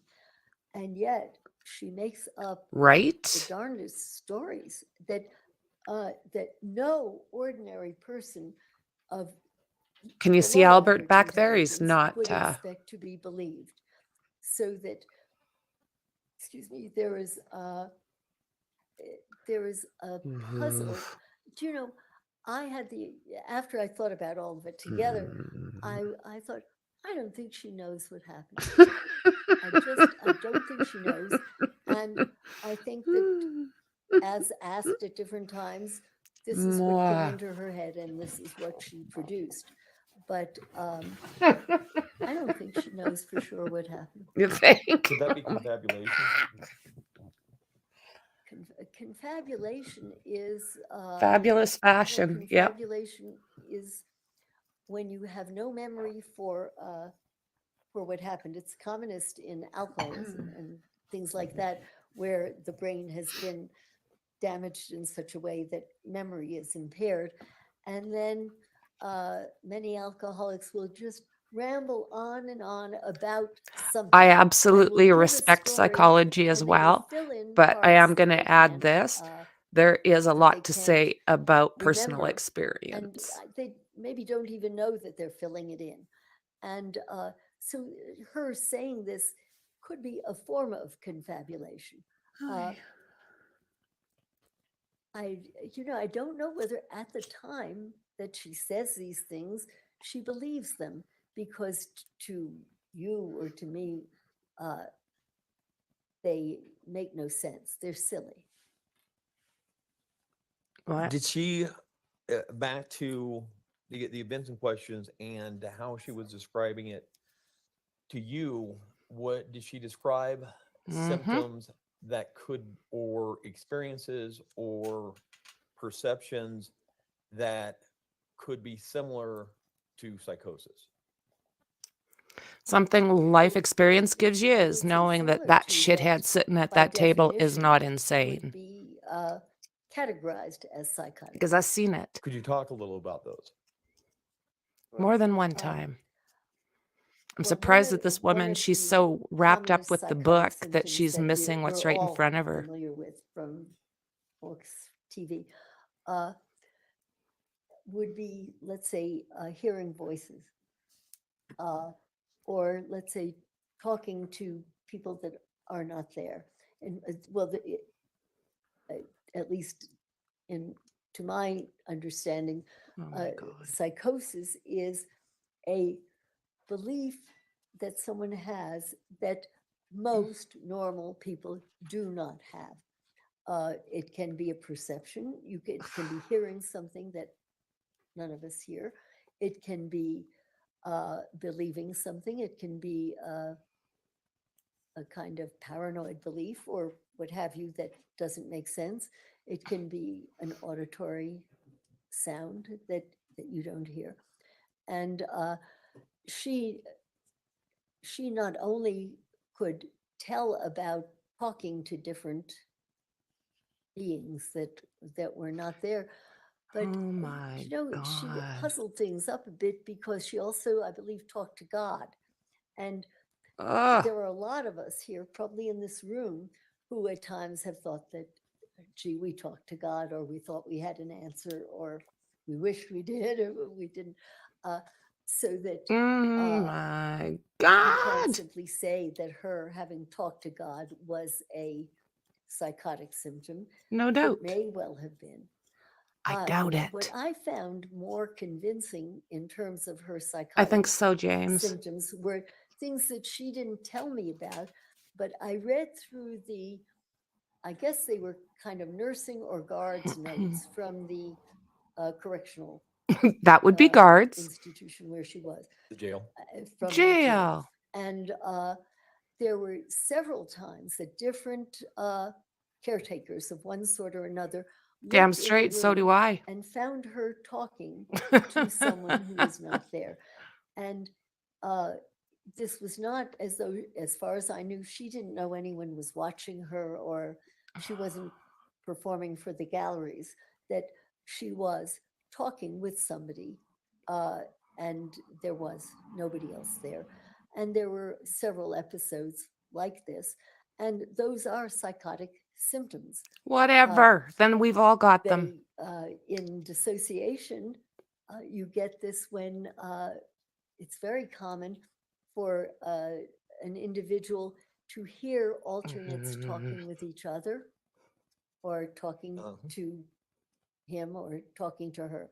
So that I think that the kind of auditory hallucination that you often associate with, say, schizophrenia, it has a I give more myself great advice. I follow it all the time. physiological, a more biochemical quality, and also it is it's often treated with medication that tells you that something is going on that is responsive to chemical intervention. This is different from hearing dissociated entities talking with each other. That and that, as far as I know, that doesn't respond to medication. Did she, well, how did she describe, do you recall, how kind of Gannon starting the fire and how that kind of impacted her Oh, state? finally. Are we there? I was a bit confused by it, so I'm not positive. I can only share with you what I remember. I think there was a candle on the floor, and I think that some of the carpet burned. And this is separate. There was a different fire at another time that apparently really traumatized her, but we're talking about Gannon at this time. What? And I believe that she also said that Eduardo was the carpet fixer, perhaps even he helped put out the fire, I don't recall, and that then there was an attempt to cover up Oh, boy. Oh, the fire boy. that had occurred. But I think that she thought that he had started it with a candle. Do you recall her describing, after the candle fire incident, it was at that time she started having visions of her stepdad, James, being alive and her seeing him? Being alive and her seeing her stepdad, James. I don't recall that it was that time particularly. There were times that she saw. Oh, my I God. think there was a time she was He is driving bored to a car and she was tears. on the highway and she saw some very large figure. But I can't recall that that was specifically the time she. Well, her story is going Well, to have that changed. would have been the next Monday that her and Gann were driving, and you recall her describing that she actually saw James on the side of the road at that point. What?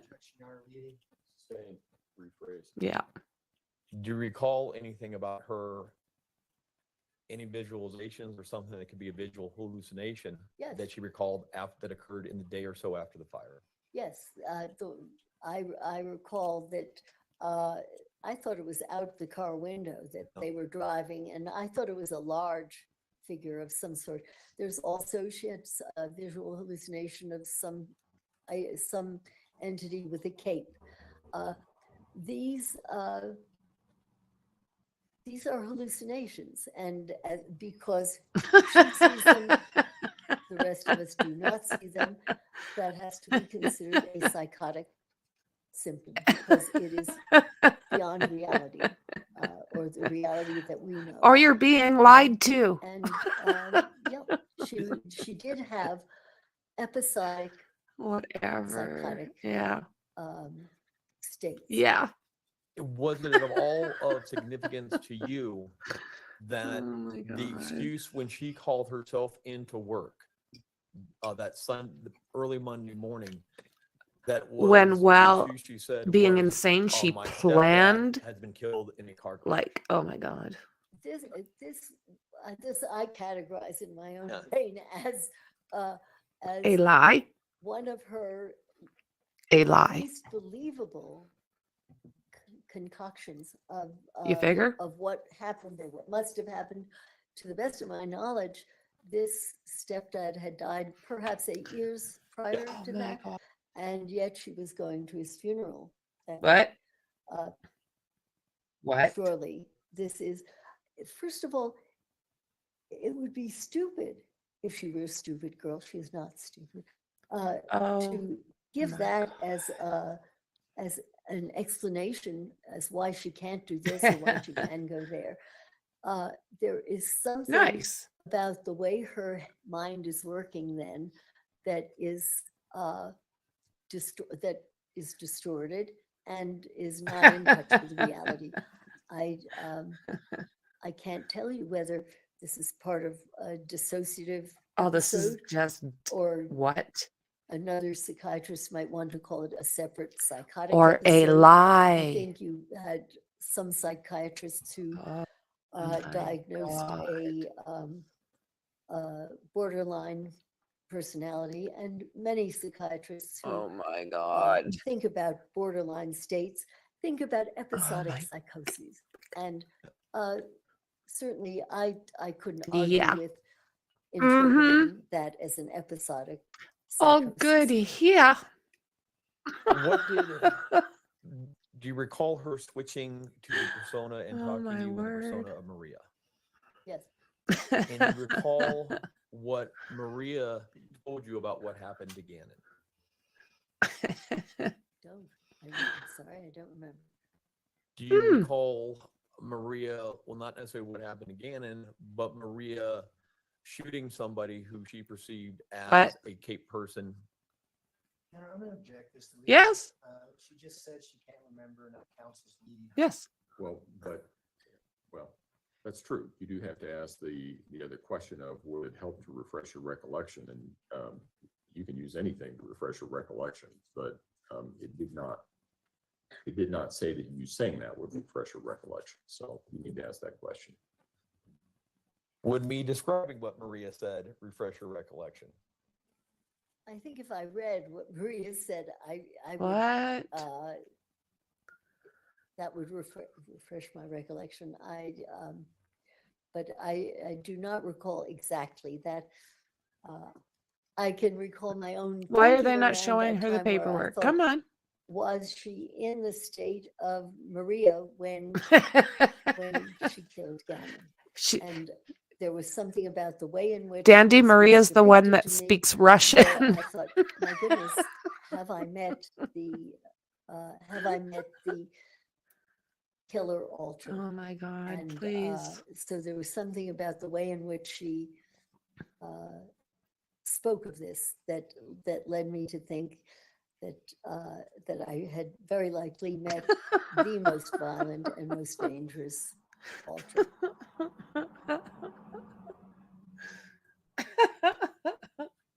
So I'm just saying. Whatever. I'm sorry, lady. Oh my God, that education.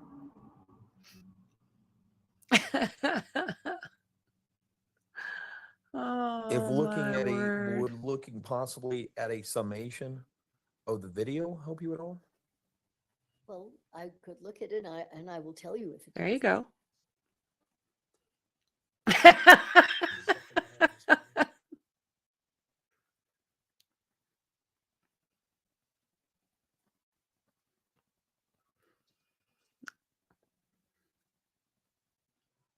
Right, Dandy? Oh my goodness. I'm feisty this afternoon. I haven't eaten all day, maybe that's why. Oh, that's not true. I did do that. So, I guess I'm just feisty. It's irritating the living crap out of me. Like, Letitia's sitting there like, gotcha, guys. I mean, I wouldn't think she does, but I mean, my word. What the hell? Can I take an afternoon break so I can look? Okay. We can fix that during the break too. take our break until, let's see, 3:25. I can have everyone back in the jury room at 3:25. We should be able to at that point. Again, don't discuss the case among yourselves. Don't discuss Okay, the case with so- anyone else. Don't do your own independent research about any aspect of the case, and we'll see you back. The at defense has 3:25. been All doing rise for the this jury, please. all morning.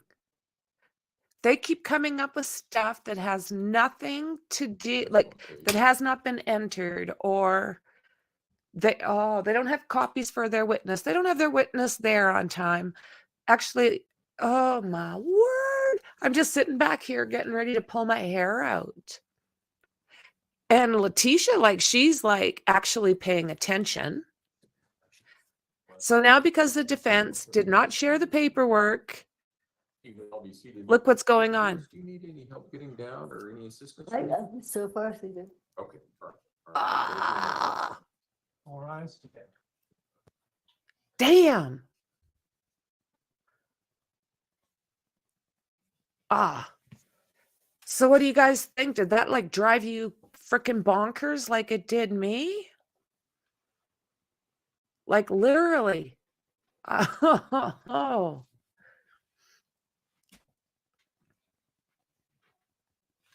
Oh my goodness. So what's going on here? Oh, there we go.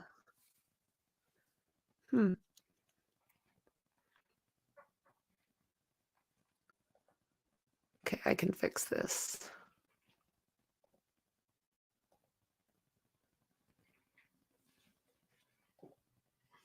Okay, I think we should all be good.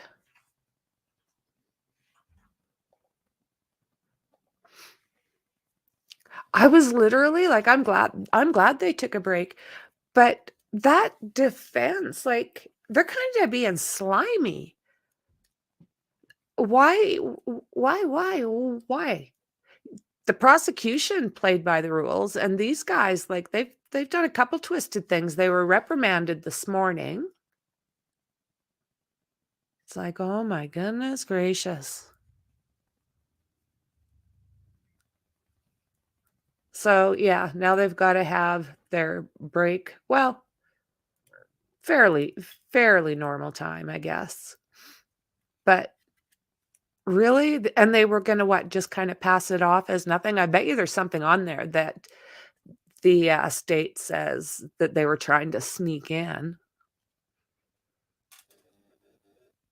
Oh, this is the thing. This is the thing, James. It blows me away. I mean, how would you say it? The school of hard knocks? But I'm far from stupid. And I'm definitely, people had it a lot worse. People had it a lot worse than what she's trying to say happened to her. People have it. There's a lot of really, really disgusting stories out there, similar to what she has just done. Not what happened to her, but what she has done. It's oh my God.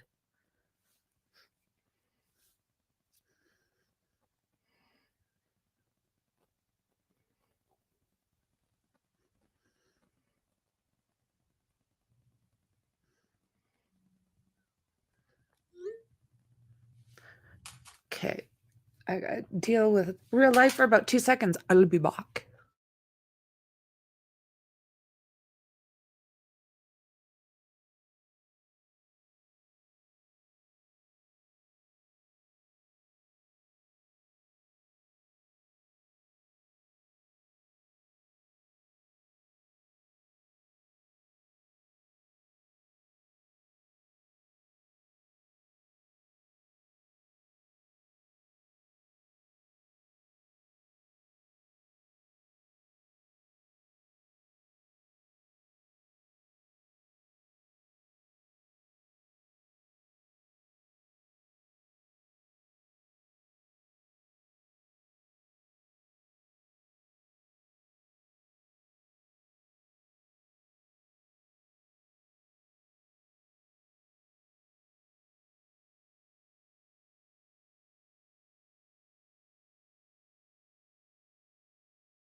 And now, so Like- let me rephrase that then, Go ahead. Dr. Lewis. If you can't recall the exact specifics of what she said, what can you recall about the way in which she was presenting?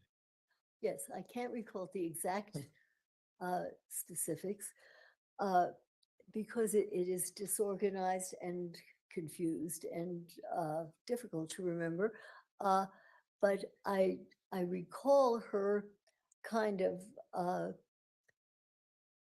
reassociating all over. And she talks about her grandmother and family shooting things out the window and always needed people to guard funerals. That it had a chaotic quality, and What it the happened hell? shortly after, as I recall it, shortly after I became aware of her seeming to move into her Maria persona and her more aggressive, more more scary persona, and then it is just rambling and doesn't make sense and incoherent or psychotic. Now, in fairness, there were other things that you would have liked to have done in your examination. Could you talk a little bit about those? About as far as like an MRI or an EEG? Correct. Why would you like those to have been done? There were aspects of her memory, her behaviors, her descriptions that that are consistent with certain kinds of brain damage. And for example, Oh my there are some God. things that are so close in terms of dissociation and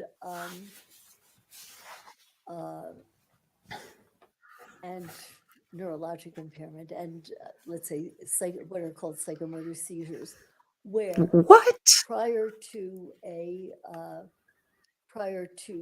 a confused state or prior to a state where you are aggressive and moving kind of automatically but violently, prior to this, there's often a state of wooziness and Wooziness. which, as I recall, she described. Mhm. And following My these God. kinds of episodes, the individual. I think you're right, and this Maxie. is with what are called complex partial seizures, but also can be with dissociation. The person does not have any memory of what occurred. First, there is what is called an aura. Then things happen. Very often they can be. Ooh, I nice needed that things, break. I was they can be getting devastating feisty. things. And subsequent to that, the person does not remember them or remembers them in a confused fashion.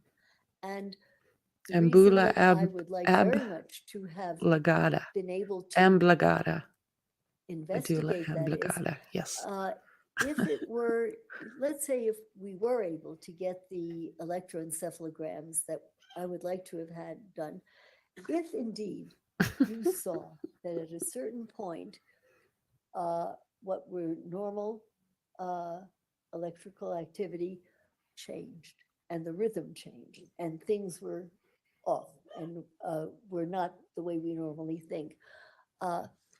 And then it ceased. If you could combine that, because that would have been What? signs of abnormal brain activity. And then it would have been very possible, very likely that during the time at which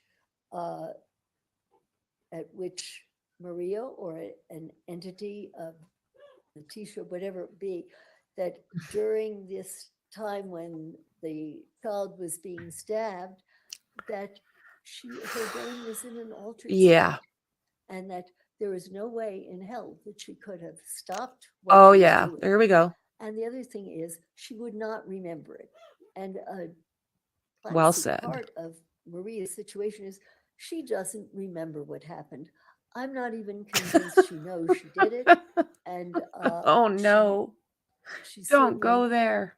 can give a variety of Oh what my we've God. called like confabulations, just kind of wild stories where her head just goes in different directions. Yeah.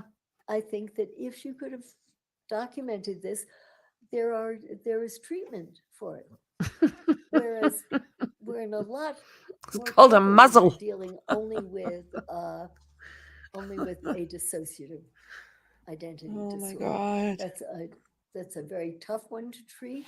It takes a certain amount of experience, talent, what have you, and investment for a long period of time. So that it matters if you find out that this is what's going on in the brain and you can target it with something my to improve God. it, you're going to see a difference in her whole behavior. Uh-huh. And it was frustrating to you that I wasn't able to line that up for us, correct? Mm-hmm. It was frustrating that I wasn't able to make the EEG happen for you, correct? More than frustrating. Mm-hmm. And just so that the jury knows, I wonder why it you're not wasn't here out of able the to goodness of your happen. heart. You're being paid for your time. Not yet, but I hope so. Okay.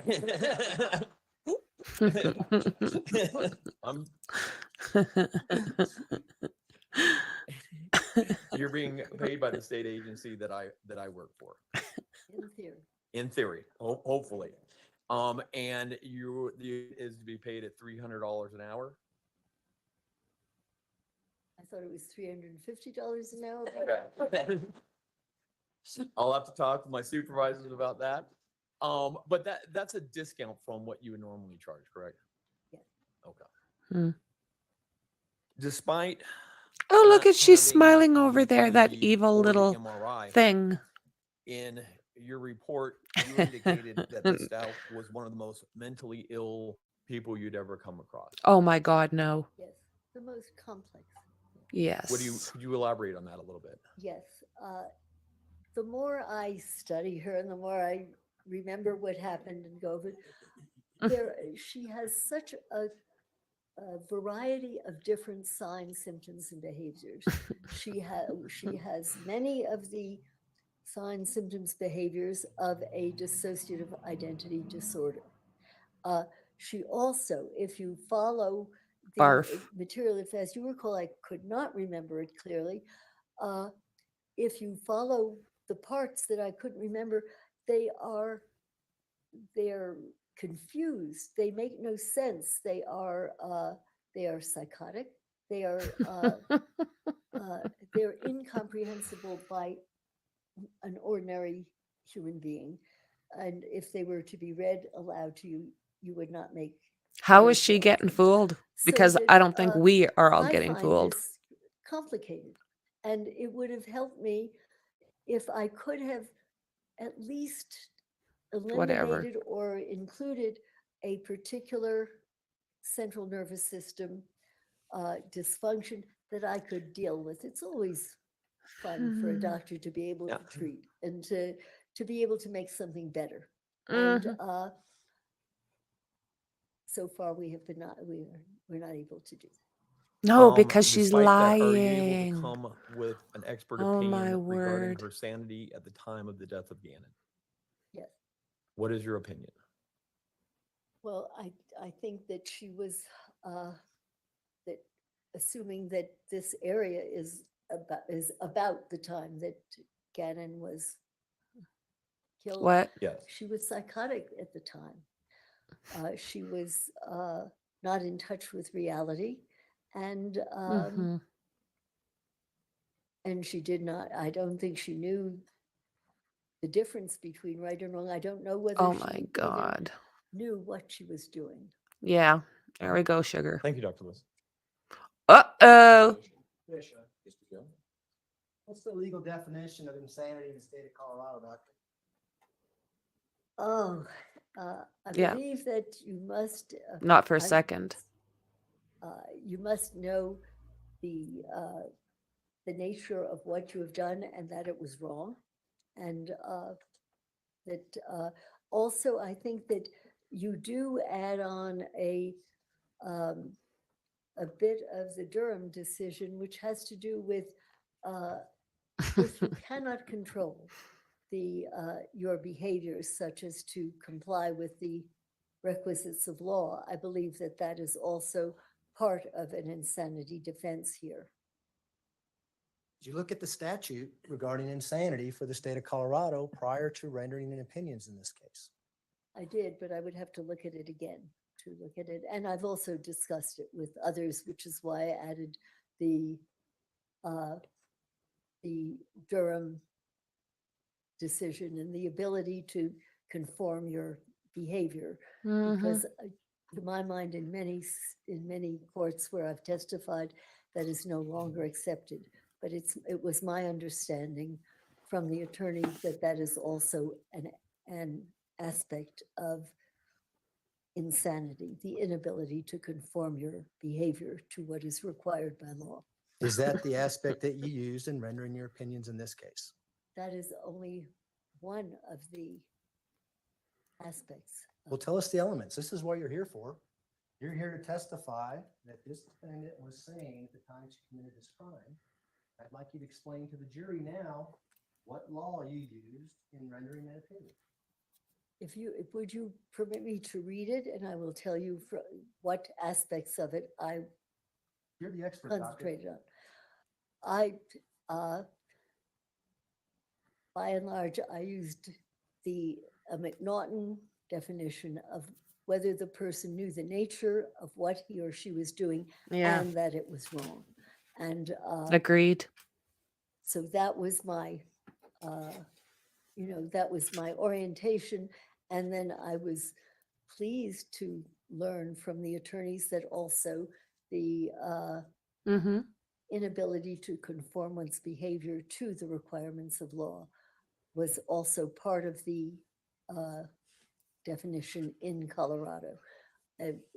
The accuracy of that, I don't know, but we have discussed it, and I've said that I was surprised. I was unaware that in the other states, Good that Lord. since the Reagan Yes or no, shooting, I had please, thought that ma'am? most of that was not any longer recognized, but I was told by the attorneys that that was one of the other Okay. factors that played a role. As you sit here right Ramblin' now, do you Rose. know the legal definition of insanity in the state of Colorado? There we go. If you would show me No, that's not the way it show me works.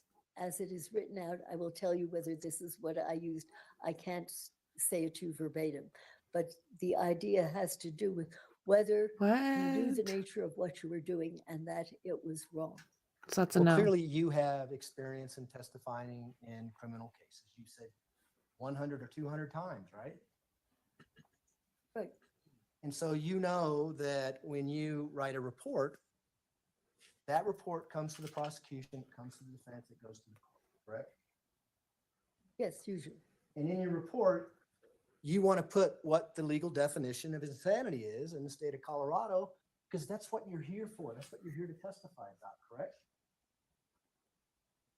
When you have written a complete report with all of the data that you require to come to that conclusion, and then try to go word by word with the definition, yes, you would try to use that. Here we were using as much data as we could get. And again, if I'm mistaken and it is not an understanding of the nature of what the person is doing and that it is wrong, then I've made an error. Well, this is what you say about insanity in your report. You say, based upon the evidence that I reviewed, in my opinion, Ms. Stock was insane at the time of the homicide and the days following, period. That's right. And I believe that at the time she was psychotic. And whether you use the McNaughton definition, whether you use the Durham decision or a variation of it, she was psychotic at the time. I believe she did not know what she was doing. I'm not certain she even knows that she did do it now as we speak. Okay. And that it was wrong is, if she doesn't know that she did it, the question of whether or not she knows it is wrong is, is something that can be debated. But I think that she How does did she not know to hide appreciate the nature body? of what she did, or that it was To rent wrong, and vehicles, that like she Mexi says. is guilty of having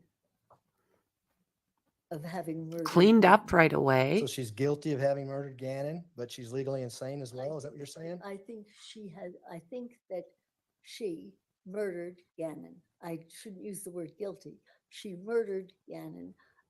Again, I think you're teasing me a bit. If you would just rephrase that, I can tell you whether, Teasing 'cause you. you're making me feel, gee, maybe there's a totally different definition here.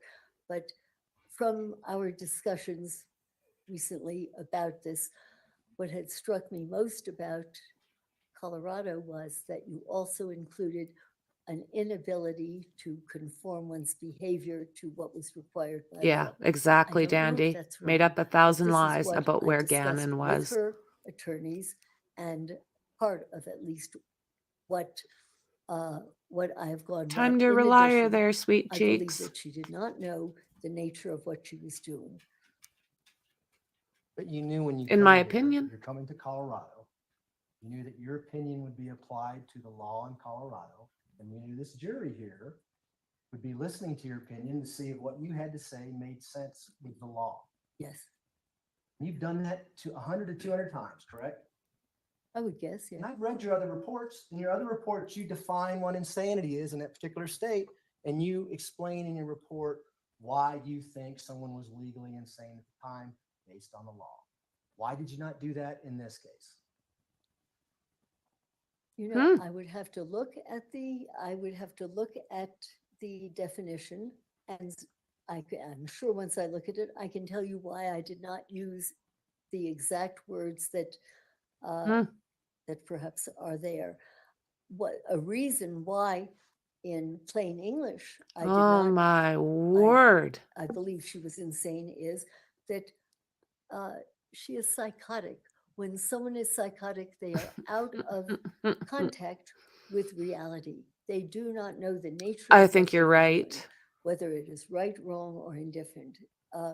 And she is and was psychotic, and therefore she was insane. If you wish to give that a different flourish or something different about it, I very much doubt that what I'm saying to you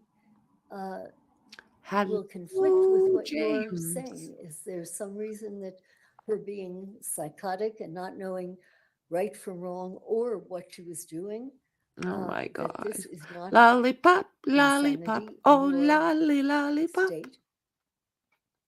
Did you write this report, Doctor? Oh, Of course I right. wrote the report. Right, I right. wrote, this is I not forgot. a complete report. They I were talking wrote, about that earlier. you know, Someone hung up with I their wrote butt it, or sent it, and had it kicked you off typed. with their butts. Ask the I cannot girls. tell you that. Who'd you send it to? I think it was a to, mistake. Mr. Tulane. What did you send to Mr. Tulane? Yeah, it was Shauna. You have the. I'm asking you a question, Doctor. What did you send to Mr. Tulane? I sent him a brief report. Initially, the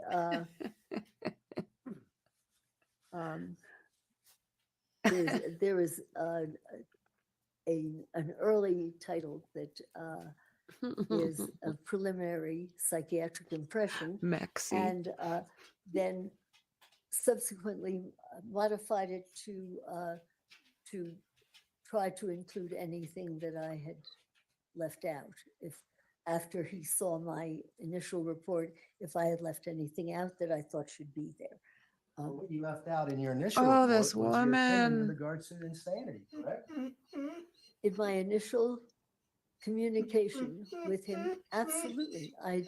I gave him Well, what I Lizzie. had up until then. Hey, the Wiggle And Bun. you requested an Hello. initial evaluation. Hello, You wanted Wiggle an Bun. MRI done, an EEG done, Did you guys have a EEG done, snooze? as well as a neuropsych exam. Did you and have a several tests for you to snooze? do, correct? Good girl. And you wanted those done before you rendered an opinion as to Girl. insanity in the You state have a of Colorado, snooze? correct? I wanted it before I testified, yes. And none of those items got done. No. Yet you still issued a second report claiming that she's insane without any definition of why she's insane. Well, I gave you the definition that she is psychotic and gave you the data to show it, but I did not write it in the form in which I would if I had all of those data to include in it. And I My did not have them. word. And, I could not include what, as it was my understanding that the court Look refused at the judge. finance the EEG and the MRI and the neuropsychological testing. Oh, let's So talk I about gave that. you as much as I could from what Let's you talk were- about that. On October 13th, 2022, you were scheduled to come testify to this court about why you wanted an EEG and an MRI done, correct? You recall that? No. Oh no. Say that again? Do you not recall being asked to come testify with regards to why you needed an EEG done and an MRI done in this case? I do not know what you are referring to. I have no idea what you're referring Did to. you see him But you just guys swing were his head like, what? At least talk on the phone to the judge or whatever. I begged to have these things done. Oh my God. And I would have spoken to anyone who wanted to talk to me about I it. begged So you were him. contacted well before February 2022 on this case, correct? Absolutely. And you were contacted before Ms. Stout pled not guilty by reason of insanity, correct? Right. And she pled not guilty by reason of insanity on February 11th of 2022, correct? I'm assuming your dates are correct. yeah.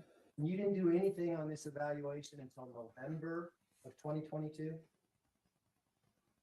This judge, I I just worked think he's the As best. hard as I could to get these. In fact, I called the neurologist for free, Dr. For free, I James made that phone Markakis, call. to For discuss free. the case To because pick up I my could not phone get funding from this court to get these tests done. from this So I court. called and discussed it with him. I contacted Catherine Yeager, Dr. Judge Yeager, isn't liking the it. neuropsychologist with whom I've worked for 30 years, and worked with her and spoke with her and got as much data as I possibly could. And I begged her attorneys to get this. And their Begged. answer was that the court would not pay for those tests to be done. I had never heard, in fact, I said, Oh, I've good never God. heard of this before. Look at the But judge. it did not occur to me to pick up the phone and to call the judge. I didn't even know who the Look at judge his was, but look. I was told I could not get this and that I must get something in by then. So Look at I him. didn't even call my initial contact He's not liking it. complete report on it. Well, I'm Let trying me to see what I see, he called it. I says. called it initial, I think, initial psychiatric impression, right? Right, yeah, because you wanted that information before you rendered an opinion as to insanity, correct? That is true.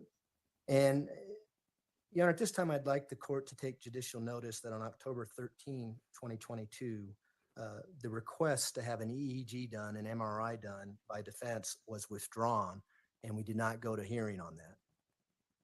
Oh. Delaney, defense position. Court will take judicial notice that on October 13 of 2022, the defense withdrew its request for an EEG in this case, As well as No. MRI. as well as an MRI. Were you ever told that? This is news to me. What right a now. slimy defense. I was feeling sorry for them. Not And of anymore. course, if this would have been done, it would have been 3 years after the crime happened. Right? Slimy Right, yes. move. And so there'd be a gap between the time of the crime. He's going to get his and little the time pee-pee the slapped MRI and again. EEG were done. Yes, A lot of things could have happened in the jail within that time period that may have caused damage to Miss Stauch's head. this is just speculative. It would have been extremely helpful to get those data and then to see whether they Yep. looked like the kind of material that was something that would have been long lasting or something that was sudden. So I Boom. can't really speculate on that. I did want it done then, and it mattered then. But it didn't get done, and yet you still rendered your opinion, didn't you? I rendered and I've described what I know about the case, and I've given you my opinion of it. Yes. Despite what you wrote in your book, Uh-oh. Speculation, my Guilty lord. by reason of insanity, you're familiar with your book, right? That it's easy to fake mental illnesses, especially when it Damn comes to dissociative identity disorder. Straight. And that's why you want collateral information like an MRI or an EEG to corroborate, correct? Boom. It's not exactly correct. You don't get that to corroborate dissociative identity disorder. No, you get that to corroborate neurologic or neuropsychological impairment. No, you don't get that for dissociation. Be very careful. He's got your book. I think that Page the 108. judge You is probably heard this a million snarky. times when you testified, I would imagine, right? I don't know. You'd have to read it. Okay, I don't let me read it to you. Good call. I like it. Psychiatry, as every prosecutor who has ever cross-examined me has never hesitated to point out, is a soft discipline compared with the harder medical discipline of, say, neurology. You remember saying that? There it is. The difference between neurology and psychiatry is analogous in some ways to the difference between hard neurologic signs and soft neurologic signs. Sound familiar? Yes, go ahead. An MRI shows abnormal mass in the brain. The EEG shows localized spike and wave complexes. In other words, evidence of brain damage is clear. Remember saying that? Or I should have said of brain dysfunction. I said of brain damage. Yeah. You said evidence of Oh. brain damage is clear. Or I should say of brain dysfunction. Oh, Okay. What did you mean by Uh-huh. that? Is that why you wanted the MRI and the EEG? Of course I wanted that, but not in order to, you would not get a special, as I said to the jury, you would not get a special MRI or EEG based on a dissociative disorder.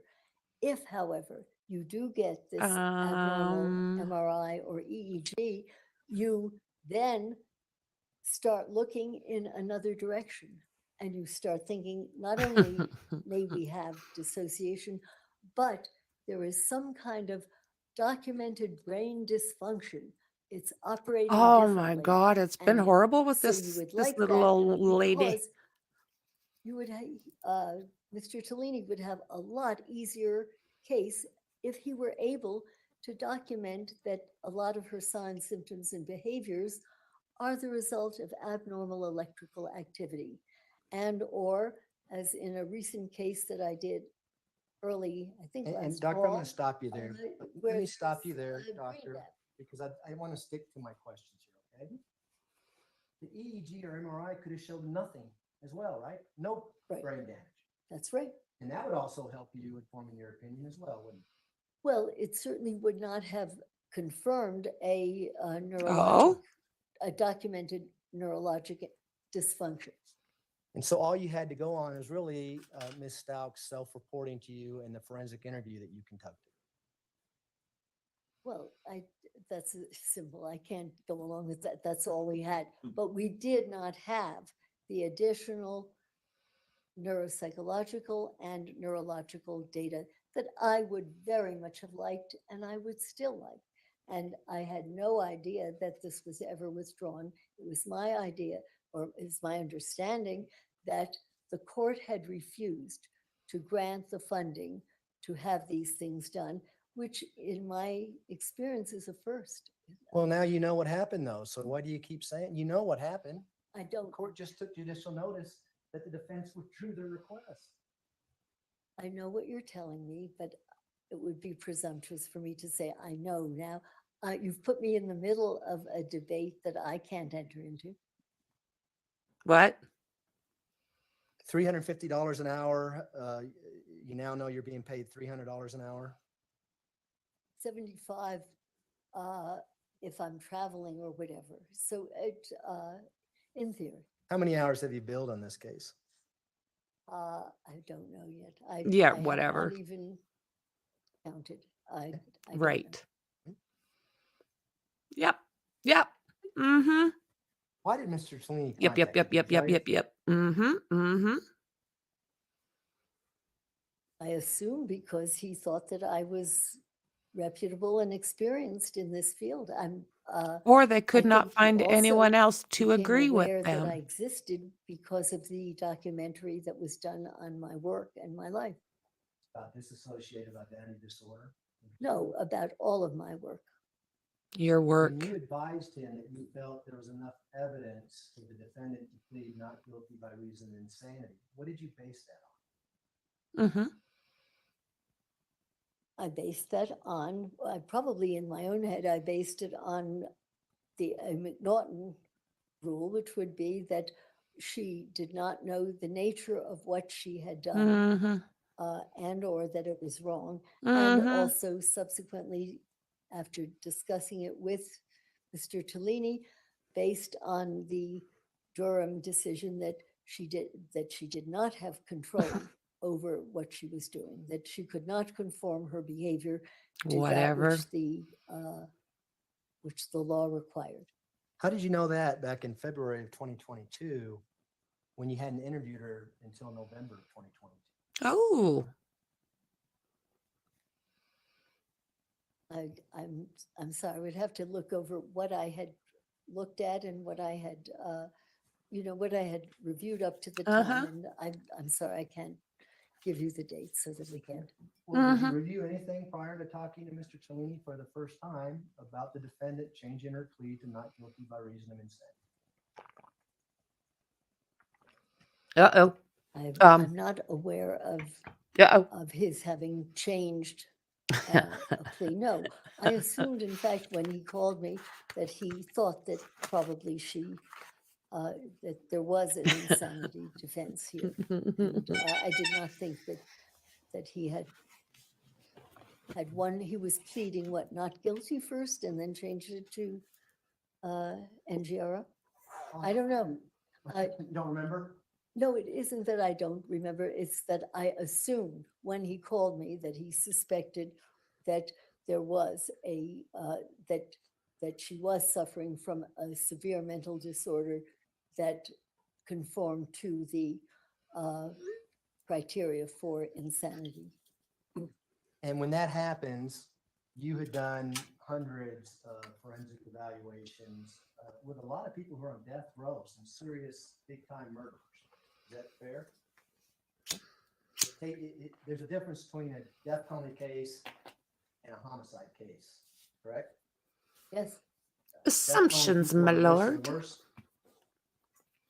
Oh, it depends on what your state is like. No, it doesn't depend on the worst of the worst. It depends on what the law is in your state and the humanity of your state. It doesn't depend on the worst of the worst. So people who kill and commit serious crimes are usually charged with death penalty cases. Is that fair? Is there the people say that once more?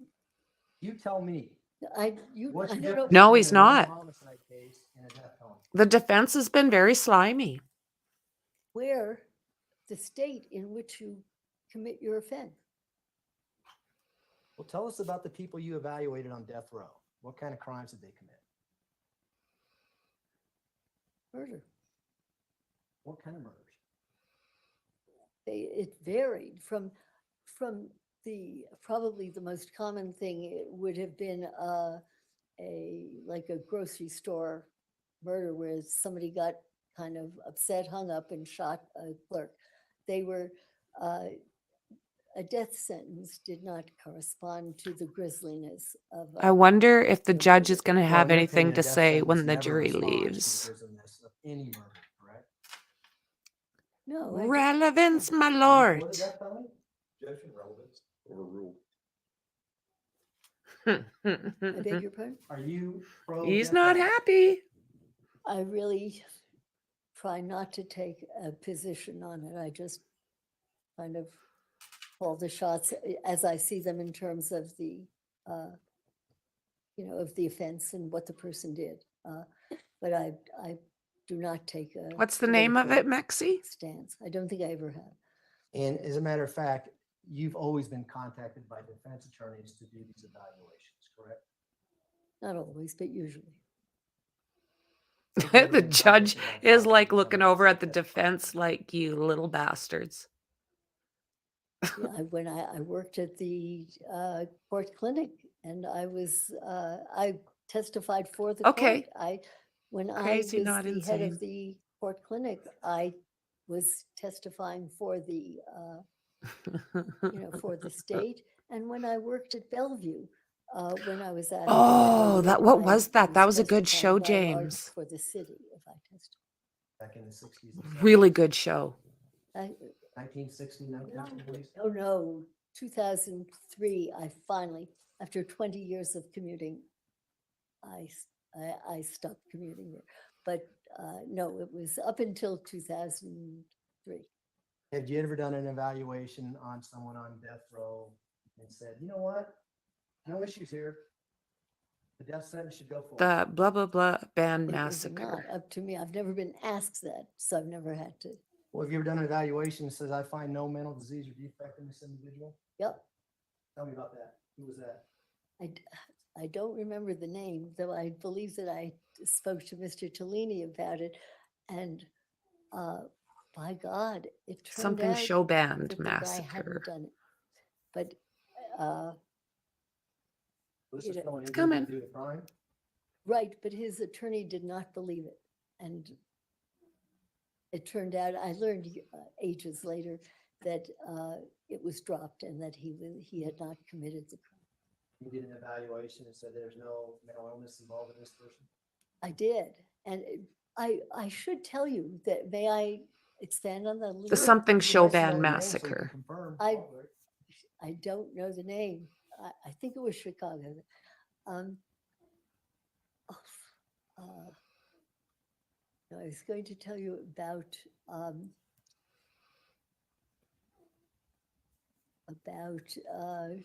finding this person who had simply not committed the murder.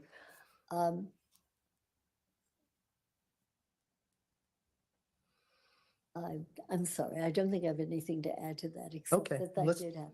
We'll move on if you're okay with that. You all right? Right. Okay. You talk about the first time you experienced dissociative identity disorder in your book, Guilty by Reason of Insanity. Do you remember that? Oh, yeah. And you describe it being a really a life-changing experience for you, correct? Well, it was an eye-opener. In fact, you even wrote that looking back on other evaluations, you probably missed it. You probably missed diagnosing several inmates with dissociative identity disorder based on what you did on this particular individual. Right, and I think I explained to the jury, I have no question, I have made my mistakes. Do you remember that individual's name? Marie Moore? I'm sorry? Marie Moore? Marie Moore. And you talk about Marie Moore in your book.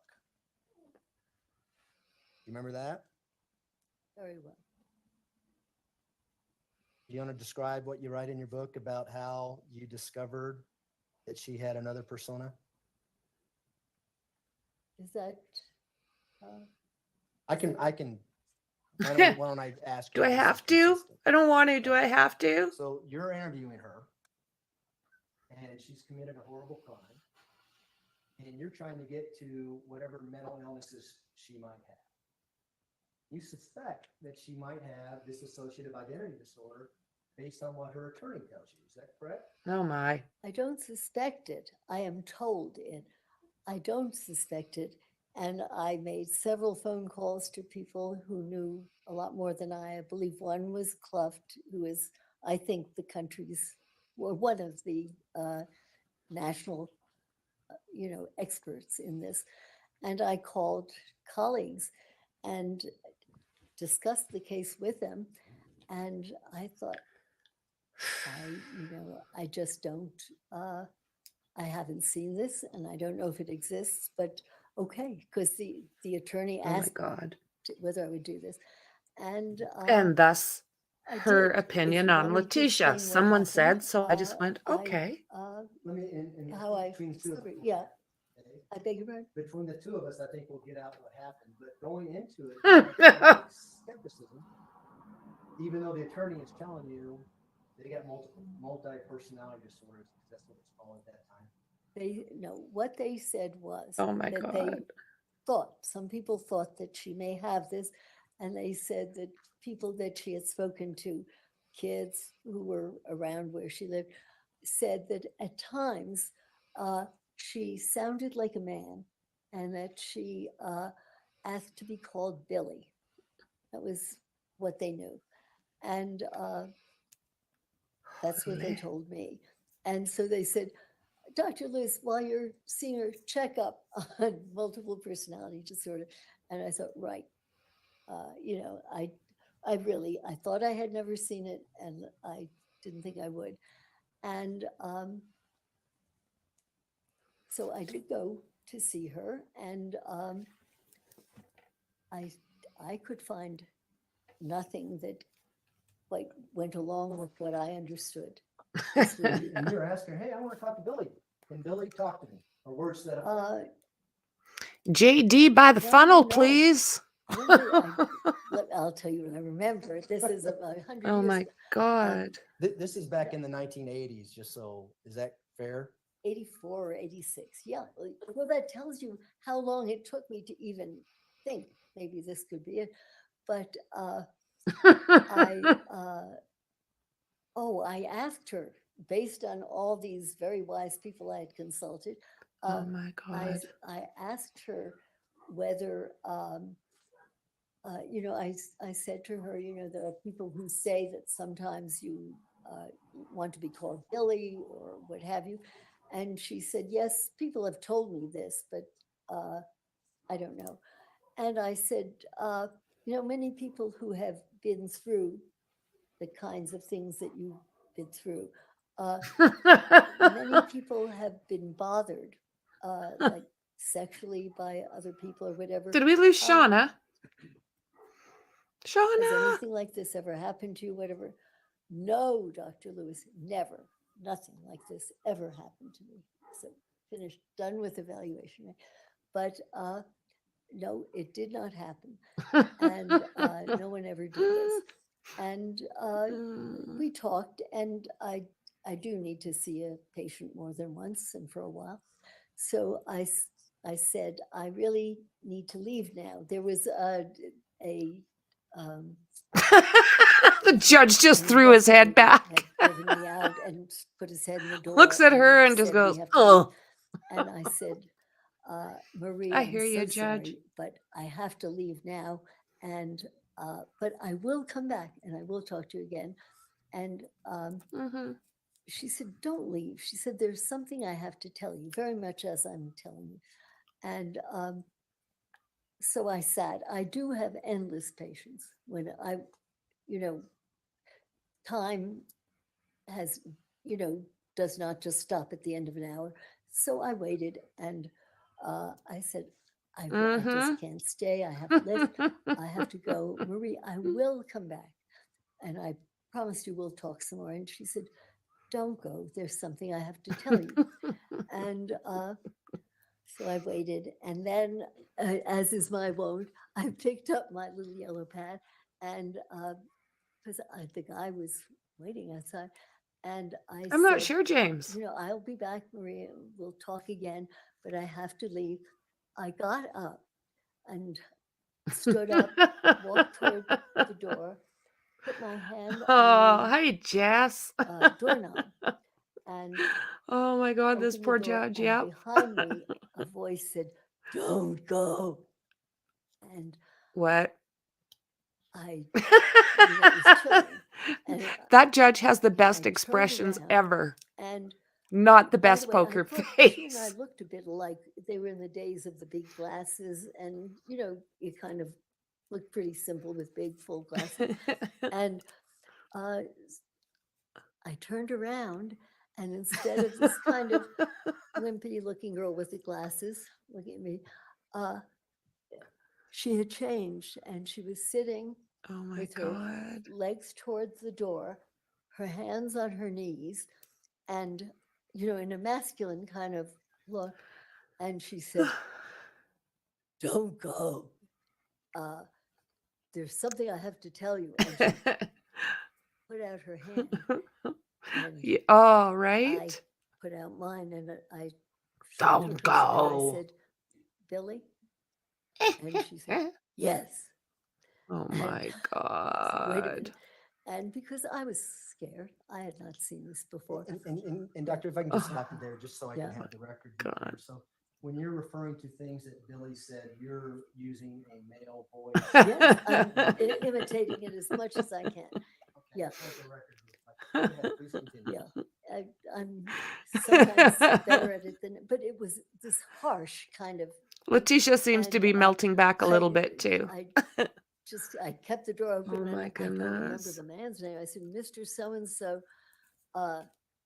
don't go. There's someone that needs to meet you."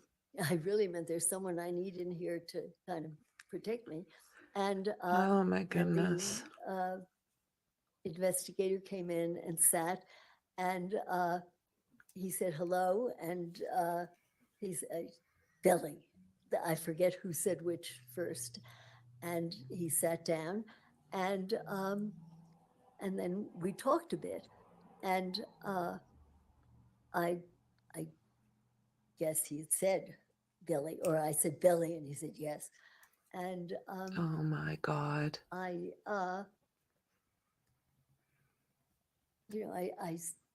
then asked some of the same questions that I had asked before. I think. And I said to, if memory serves, I said, Billy, when I was talking with Maria, and she said that so-and-so had never bothered her sexually. I said, did anything ever happen to Marie or whatever?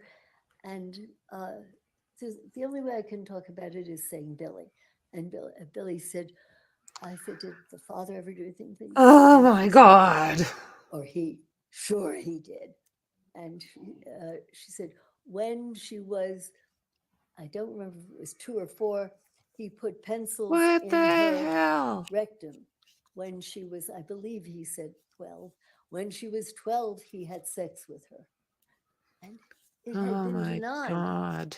Marie had absolutely denied this. I could have left there, decided that the attorneys were crazy, and I was not, and let this happen. And so after talking a bit with her, I said, we do have to go now, and but I will come back, and I will see you again. And I did Oh come my back, God. and I did see her again. And you eventually diagnosed her with dissociative identity Schwoofta. disorder, or multi-personality disorder, as it was called then. Well, multiple Holy. personality disorder was what the term was then. No more but, questions, please. It was pretty convincing. Yeah, that's So all I how many have. diagnoses? There was one Oh other my thing God. that went on there. I want to move on from that. I think the jury gets. No doubt. what that evaluation was, but needless to say, that was the first diagnosis that you made, multi-personality disorder, which is now dissociative identity disorder. Correct. How many diagnoses have you made since then? Oh Oh, my I don't goodness. know, because we subsequently ran a clinic at Bellevue, and I remember it must have lasted for about 5 years, and Mm. my recollection was because it made no money. somehow the fields I go into are not the most lucrative. Oh, no, And, $300 an hour sounds pretty good to me. No doubt. It depends how long, whatever. And anyway, what I can tell you is that Bellevue Judge closed is the liking clinic that. because it was not supporting itself. And that's a very big deal now. And Mhm. As with by everything. that time, I was surprised they would do this. Yeah, no money, because we $3.50 an had hour 100 cases and travel. at that point. That month at Bellevue, in that particular clinic, there were 100 cases. Now, this may be piddling for an ordinary clinic, but for a particular specialty kind of clinic on an offbeat disorder, I thought that it would at least support itself, and it didn't. And so I can say Dandy. that we had, at the time, there were 100 visits. I should say there were 100 visits to Bellevue to that clinic. So that gives you some idea of the number of cases that came through. And the clinic lasted for only about 4 or 5 years. And of course, at first there were very few. And then as we became better known around Connecticut, New York, New Jersey, more patients were referred. But we didn't always make that diagnosis. Obviously, you could see patients and they didn't have it. But you made that diagnosis more often since the Marie case. Of course. Would you say 100 Mhm. times? I don't know, that would be a yes, but certainly I know how to interview better now. I know how to interpret things better now than I did then. And, I don't think have that's all the those- case. I probably missed more than I ever made. Have all those diagnoses been in criminal cases where someone's facing criminal charges?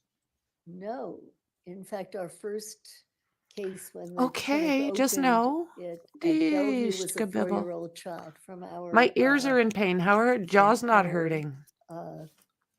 kindergarten or preschool there, a child who was referred to the clinic and who indeed.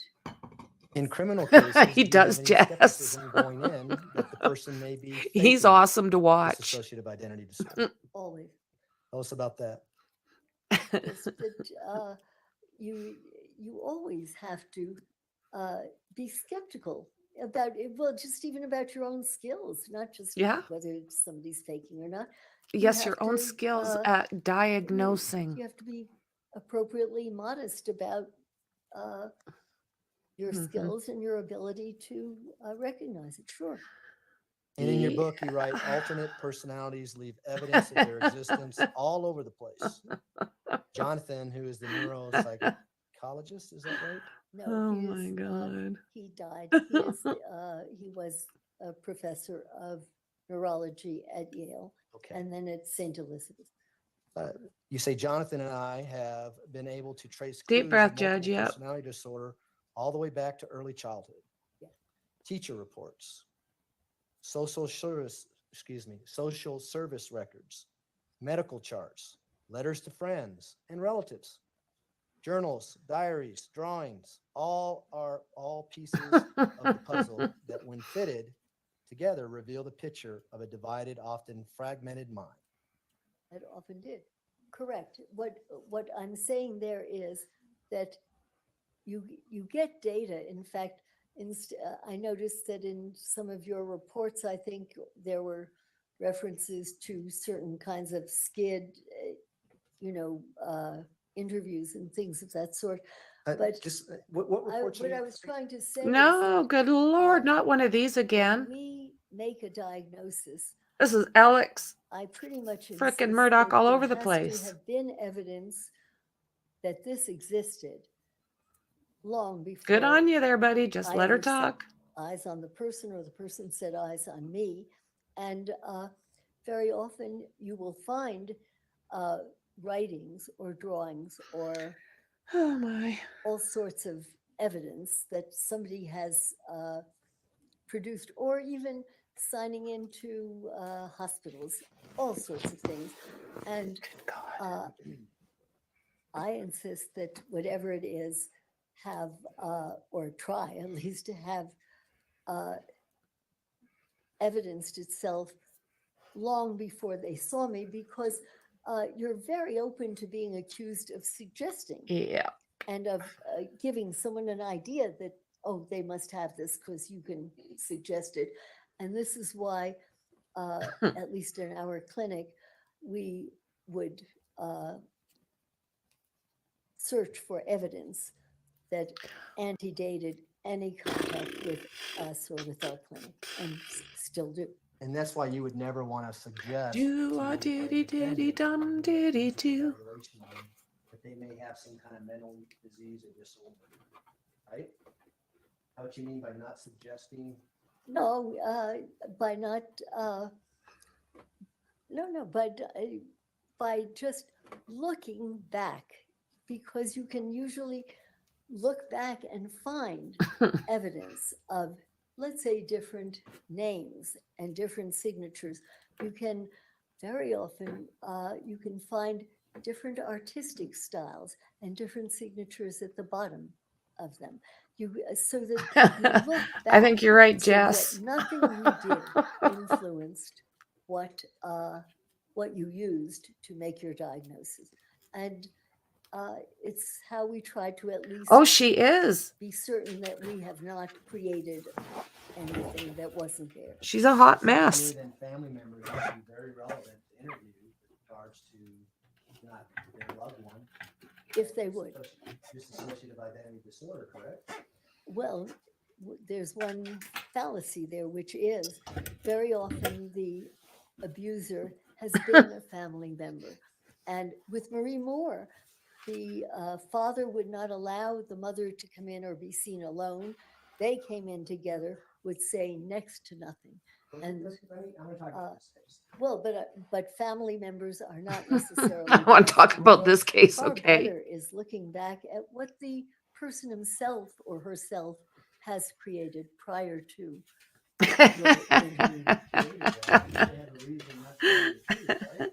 Well, Wait a minute here. You just said a few minutes ago that you're skeptical going into these interviews because people who are charged with crimes may have a reason to fake it.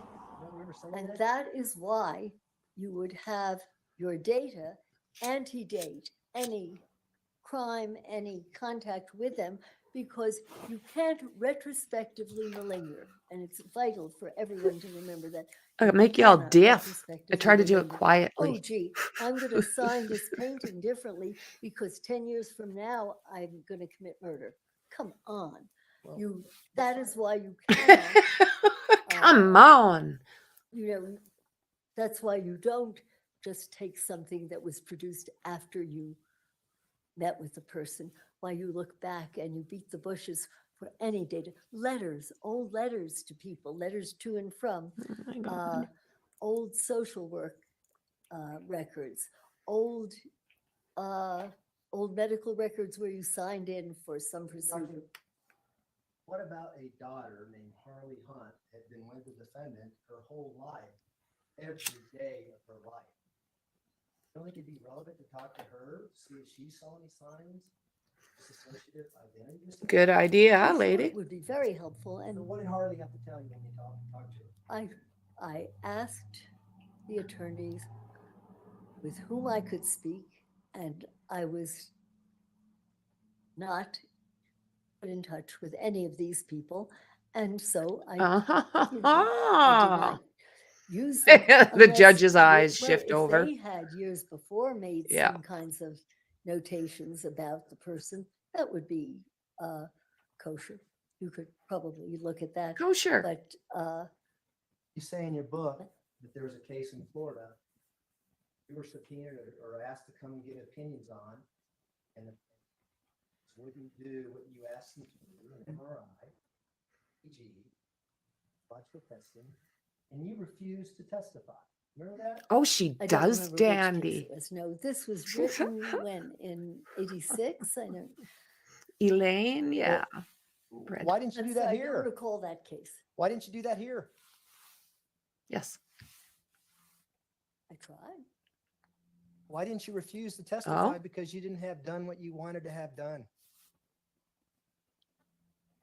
Yeah. Perhaps guilt. I don't know why. But And speaking of that, I probably should have. you were to be here at 9 o'clock this morning. Why were you not here at 9 o'clock? I don't know. I was supposed to be here 2 weeks ago, and I was told that at the last minute that I was not to come until last Friday. I do not know. The timing is someone else's. Damn. And your report was due You slimy little on February shitheads. 13th of 2023 with regards to insanity. You know that too, don't you?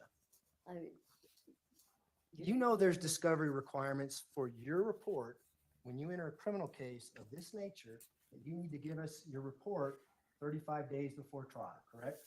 No, this is new to me. However, I did the best What that is I could. scummy I could play- not like provide you group? with, what you wanted until I got data. And even when I did not get the data, I did the best Wow. that I could with what I was given. And you provided, or at least somebody typed up a report that was given to us 4 days before we started jury selection. Do you have a disregard with the rules here? What's going on here? I don't think I have a district. James. Do you have an unconscious bias with regards to dissociative identity disorder? Good question. Unconscious bias of what? What are you talking? Based on your evaluation, Marie, and all the other diagnoses you make, you go into evaluations thinking, I'm going to look for dissociative identity disorder. No more than I'm going to look to see whether there is bipolar disorder, whether there is brain damage, whether there is a seizure disorder. No, no more. What does crazy, not insane mean? Crazy, not insane means that there are individuals. Oh, who yeah, that have one, Dandy. very severe mental illness. Call it crazy, but they are not considered insane because they may not meet the criteria of that particular state or whatever it is, so that they may be crazy as a bedbug, but it does not fit an insanity defense. Exactly. Or the insanity varies, as you know, from state to state, so that you can be quite crazy in one place, but not insane. So you can commit a murder where there may not be any motive or any reason why that person committed the murder, but yet you could still be legally sane. Is that what you're saying? I don't think that's what I said, no. And you commit a murder that may not have a motive to it and still be legally sane. For instance, the mother shakes a baby. What's that baby? No reason other than the baby crying. Person still be legally sane.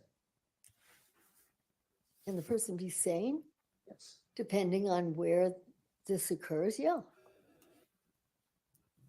Is that what you mean by crazy, not insane? That is only one. That's Oh that's my only one God.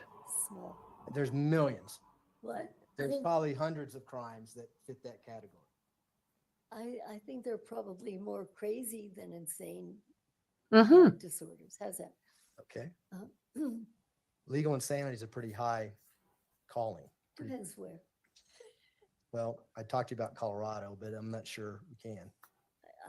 Now I'm going to have to go look up the exact rule. I take it McNaughton does not fly in Colorado? Well, let me ask you a question about these reports that you alluded to in one of your answers. True story, James. Based on what your expert reports said. Do you remember saying that in one of your answers? No, I don't, but go ahead. Well, what reports are you referring to? I don't know what report you're referring to. Well, there's only one report with regards to insanity in this case, other than yours, correct? As far as I know, that's. And that's the report by Dr. Gray and Dr. Torres. Correct? Okay. Did you say one of my reports? Aren't they people that are from your side of the? What? Who cares? Well, that's what I'm asking you. Why do you think they're on our side? Because they work for the state. Okay, well, you work for the state. You're getting paid by the state. I don't know whom I'm getting paid by, but I assume that they're working on your side because you have asked them. Had you asked me to evaluate LETECIA, I probably would have said yes. I'd be glad to evaluate LETECIA. Would it surprise you that the court is the one that actually asked the state hospital to do a neutral evaluation? No, it would not. However, when you ask the state to do this, the state is the one that is, the people there are being paid by the state. And it is usually with that slant, just as when a public defender gets a case, it is usually slanted in that direction. Are you basing that just because they found her legally sane at the time? That somehow we brought them into this case? No, I'm not basing it on anything. I don't know them. You're quite familiar and you've testified in other murder cases where the prosecution actually goes out and hires an expert. That person comes in and testifies on behalf of the prosecution, correct? Like Park Dietz and Associates. That's the only thing, the only person I can think of. So that didn't happen in this case, did it? The judge is really checking I out the don't get defense it. I mean, table. Park Dietz is Park You're not Dietz. happy. You're not happy. So you have no idea how Dr. Gray and Dr. Torres became involved in this evaluation? I'm assuming that they were requested by you or by the court to do this evaluation. You said that you read 100 pages of police reports? I didn't recall giving a number. I said hundreds of pages of different reports, How long did it take you to get through all that information? hours. Thousands and thousands of pages, right? I don't know, hundreds. Certainly. Reports from the FBI, correct? I would have to go over it. I know I carried a suitcase here that weighed probably over 100 pounds, but I don't know how many pages. Reports from the El Paso County Sheriff's Office, correct? You Probably review those? dozens and dozens of reports, yes. What about reports from Myrtle Beach, South Carolina? Did you review those? I would have to look over this again, because again, I looked at these a while back, but I did bring them with me. So if you wanted me to look over what I have with me, I can tell you. Well, tell me what you recall reviewing. I would have to look at them. I don't recall the name of each place and each organization. Mr. Tellini asked you questions about him being in an interview room while you're conducting the evaluation. You remember him asking you that? Yes, Do you remember giving 3 answers? 1, want them to see what I see. That was your first answer, correct? And you knew this was being videotaped, correct? right. Why couldn't they just watch the video? In my experience, it is helpful for me to have the person who is responsible for the case to see what I see. Another reason would be, I've said to them, try not to interrupt me if you can avoid it, but if there is something toward the end or something that you feel I need to know that I have just failed to ask about, please feel free to ask it or ask me, can you ask it? So that there are a number of reasons why I like the person to see what I see and also to enable me to see what he or she sees that I may have missed. Well, isn't it kind of awkward because the attorney there is the one deciding to pay you based on your work? Doesn't it make it awkward for you and the defendant to be in the same room with the attorney as you're doing a forensic evaluation? No. And you certainly would not want the attorney to interject and become part of that evaluation, which There are occasions when it's very important, when something vital is left out. And if the person were not there, I would not even know enough to ask later on. So would you consider that to be an unbiased interview if the person who's taking the investigation is asking questions during the forensic interview? I think it depends what the questions are. I think I told you in an interview, I've said, look, if you two are going to continue with this, let's stop now and I quit. Talk about it with each other and I'll come back, so that I try very hard not to play along. You said the second factor was dissociative cases. There's a lot of skepticism prevailing in the case. Do you remember saying that? I'm sure I have many times. What does the attorney have to be in the courtroom to alleviate that second factor of yours? It's very important for him to see what I see. For example, in this particular case, Letecia's accent changed and became incomprehensible. And it's important for me to have another person see what I see and then say, did you see what I see? Or something of that sort, so that it is helpful. You don't think that has an impact on the defendant? Having you tell the attorney, did you see that? Do I do that? Have you ever seen me do that? No, because I did not ever do that. Judge, I've asked the witness to allow. You need to wait till he finishes his question, and then you'll get a chance to respond. You don't think that would have an impact on the defendant, on her ability to act a certain way based on what you're saying, her attorney in the Great room song. at the time that she's saying things? Could you repeat what you said first about what I said and what he said and whether it would? Well, we're going to see the video. Good Lord. We're going to watch the video. Yeah. My question is, do you think it would have an impact on the defendant? How come Leticia's not looking so bubbly? Based on what you're telling her attorney in the same room.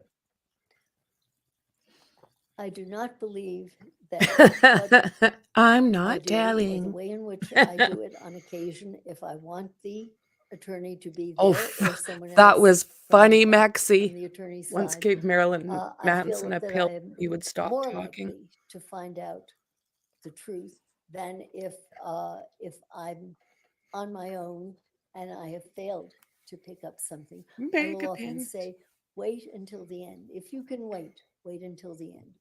And then please raise any questions you have that I may have misunderstood or may have been wrong. But I do this in the interest of trying to learn as much as I can. Of course you do. You think the attorney might have an interest, in your opinion, in the outcome of that interview? Mm-hmm. Of course. Mm-hmm. Did you have any safety concerns when you're interviewing Ms. Stauch on those 3 days? I think that just the very fact that I have somebody there tells you that I always have enough sense to try to keep myself safe and calm so I don't have to worry about my own Mhm. safety. You interviewed her hours, in the morning, in the afternoon, 3 days in a row. She was singing with the cop and she smashed her in the face with a full frickin' can of Yes. Why? bull juice or whatever it is. Well, I don't know what it's the case called. I had a while back, Oh, drink I that actually stuff. was flying out to Florida for, Yeah, right in the face. forget what part of the case it was late at night. There was a woman attorney with the patient, and by the Yeah, time she I slid arrived out. at the prison, the patient had attacked the woman. She had been alone in the room with this person whom she knew well. It's an eye opener and it's a lesson, and Red it can Bull. happen. And now here this woman had been the James. defendant for a long time. No, I don't think that I'm that good that after a few hours with somebody, I am perfectly safe. The other thing is with Oh my God, dissociation, lady. a person can switch on a dime. And if you look at the tapes, you'll see that a person, just as they can switch an accent, and it just happens and you barely notice and then you see it, a person can switch on a dime in terms of how they perceive you. And you can Yes. be safe one minute. This friend of mine was stabbed shortly before I Oh arrived my there goodness. Like, uh, what an idiot. to interview the defendant, and I was not permitted to do the interview, and that was that. But no, I Oh, do good not think Lord, that this the woman. third day Wah, I'm necessarily wah, wah. safe on my own. I would be a fool. No, to no. assume You that. talked about someone switching on a dime. You didn't diagnose Ms. Stauch with dissociative identity. 2023. Why are you concerned about a switching on a dime if you haven't made a diagnosis? Because I don't know when I come you and go. see a patient what the disorder is. And there are other disorders in which someone can switch on a dime. And, or you could say something stupid or the wrong thing and. Or go on and on and on enormous and changes. on. So that, I don't know, maybe I'm a coward, but I don't think you're a coward. Does everyone who I is just think you're not diagnosed with smart. dissociative identity disorder, are they legally insane throughout the United States? no. Well said, Dandy. There's a spectrum. I taught you that. I went to school for 7.5 years. I might have picked up a few things. But anyway, there's some who are more severe than others. There's some that may not impact their life whatsoever, right? I don't know. Because you only look at criminals, right? No. Okay. Come on. Your opinion is that something that happened over 20 years ago with Ms. Stauch's stepfather is the origin of her traumatic stress that leads to dissociative identity disorder. Did I get that right? No. Tell us, what's the origin? I do not know enough about what she suffered or experienced as an infant, as a child, as somebody growing up, nor have I spoken with her relatives, friends, acquaintances personally, so that I cannot possibly say that. In my experience, I'm staggered by how very, very early ongoing, intolerable torture can create this. And you can, Oh, God. sometimes you can get a hint of when it happened because when the person is in a certain dissociative state, That's they too may good. draw the way a 3-year-old does. And it may turn out that as you learn more, that maybe it was at around that time that that the major trauma occurred. But it's Well, let me, and I don't know just to what make sure I caused it. wrote down your answer right. Yeah. But you said the cause is early ongoing physical and or sexual abuse that is intolerable. Who cultured it? Mind self-hypnotic. It is as if you left out as if. It is as if the person has Oh gone my into gosh. a self-hypnotic state. I have used that term because for me, it makes sense. You will find others, experts, far better than I, who may use a different term in terms of the way in which the mind changes. But for me, it is most understandable to say it is a type of self-hypnosis. Because, you know, if you kind of think you are someone else and you're talking differently, it is like a self-hypnotic state. And is unconscious, it is not conscious. Regardless, you indicated that these assaults happened back when Ms. Stauch was Starting to think so, James. Well, I said, I know only from other people's histories, and maybe one time where she told me from about age 5 to age 10, some things occurred, that Oh my these things God. have been documented by other people. I am not telling you when. I suspect that we don't know a lot of what went on early. But we do know that she got a softball scholarship, that she got a doctorate's degree, that she, Would you Mhm. explain the doctorate's degree, where she got it and how? do you not know that she got a doctorate's degree, doctor? I don't know if you count it the same. It was over the internet, and it was like Coursera or something like that. I think that you need to look at that a bit. You know more about it than I do. I didn't know that. You didn't know that? Okay. No. Well, it was, What's that? I don't know, some of those big boxes. Watch the videos. It's not on the videos. It's not there. I don't know, but That's where she got it. That's where she says she got it. But anyway, that didn't impact her ability to go through college. Yeah, it did. Her college was also, I believe her degree was a computer, an internet. And she succeeded in life, had a daughter, married twice, Wow. right? And then all of a sudden, out of nowhere, Why would you say succeeded, married twice? This is not a victory. she didn't murder anybody. She didn't murder anybody within that 20-year period. But she managed to marry some really unpleasant people. I'd say those were big mistakes. And What? just coincidentally, you come involved, and now all of a sudden, this event that happened 21 years ago is the cause for her killing an 11-year-old girl. Is that what you're telling us, jury? No, I'm not telling you this. Then why is it relevant? We're Mm-hmm. trying to understand what happened and why it happened. And I'm just telling you what causes, in my experience, in my limited experience, what causes Whatever. Don't get this kind snotty. of phenomenon.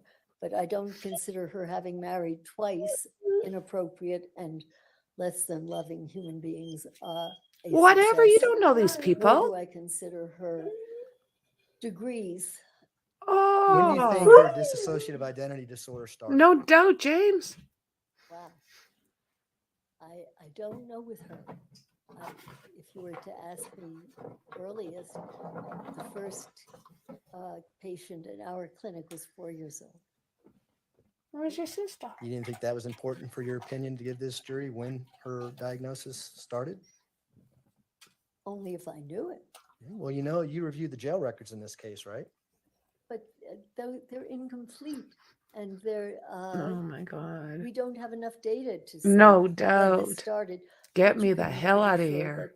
that it tends to be early and ongoing and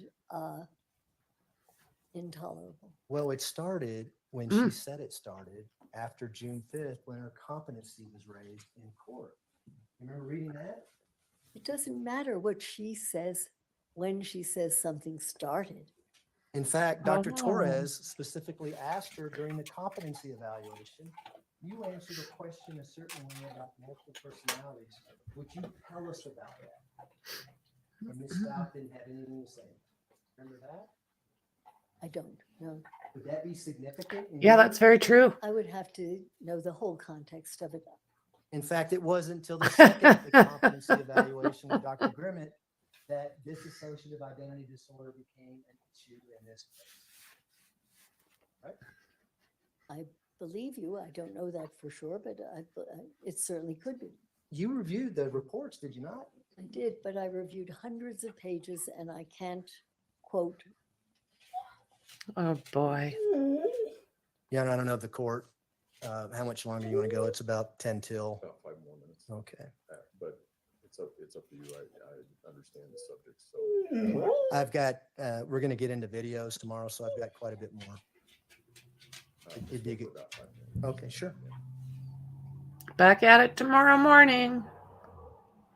My appointment You tomorrow. indicated on direct examination that it's very 1:30. common for an individual to split off, to take the characteristics of their abuser when they have dissociative identity disorder.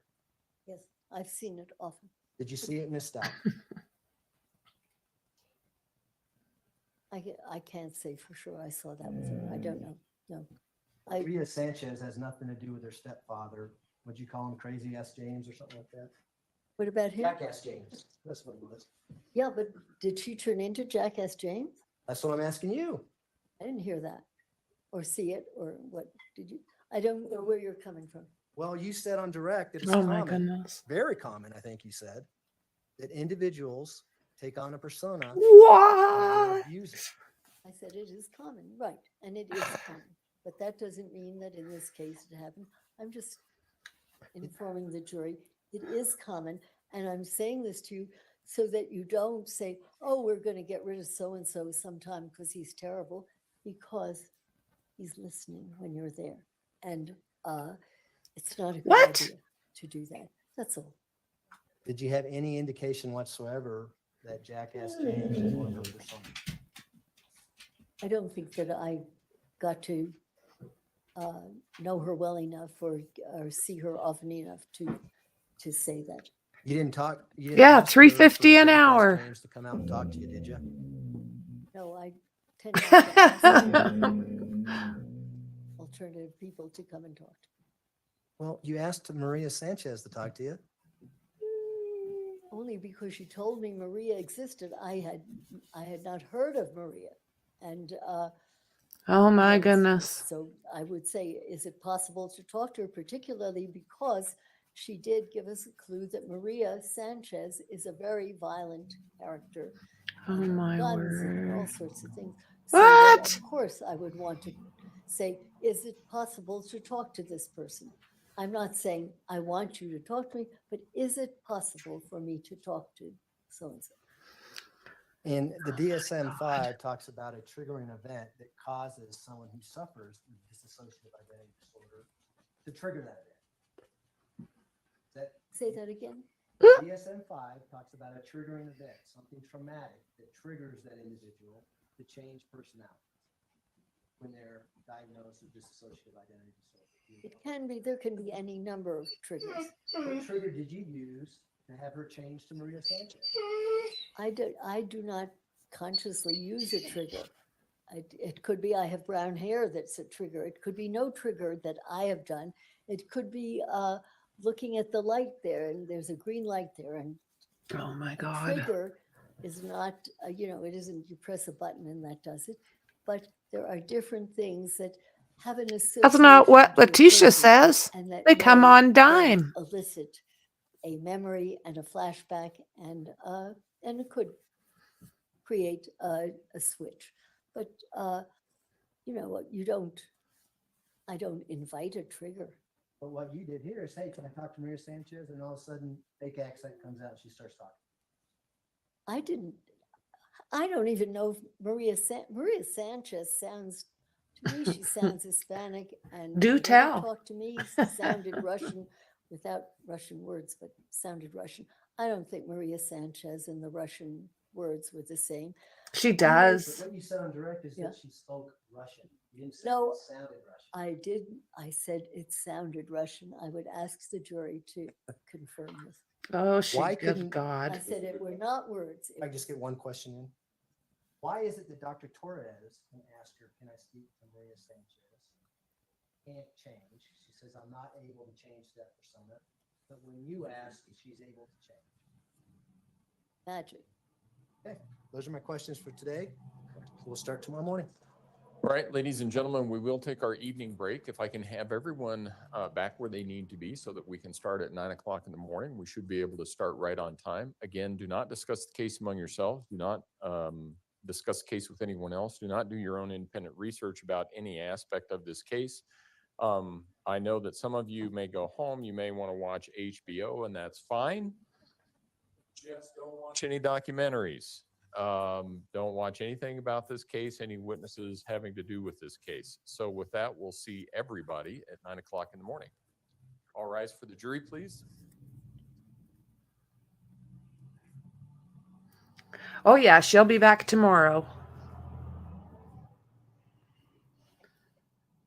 Yeah, they'll have her back tomorrow. They're not done with her. And then I guess we wait and see if LETECIA takes the stand.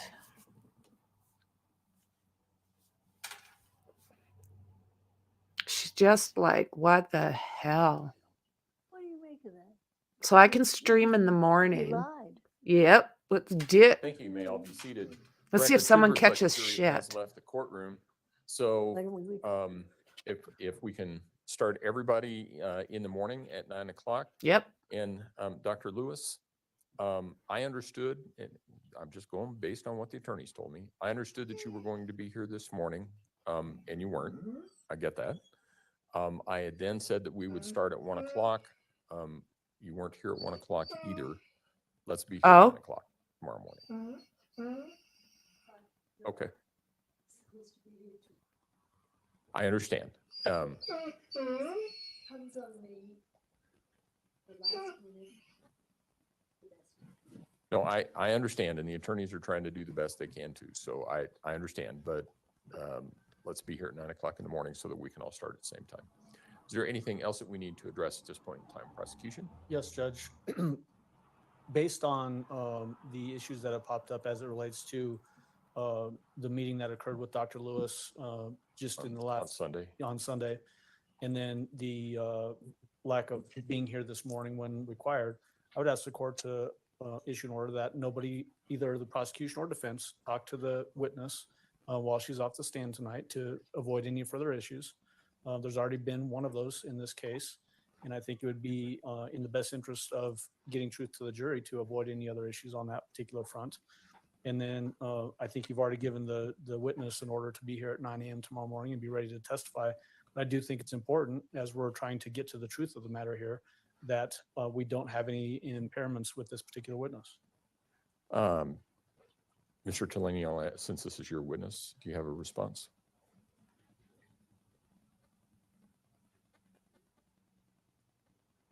Okay, that request is granted.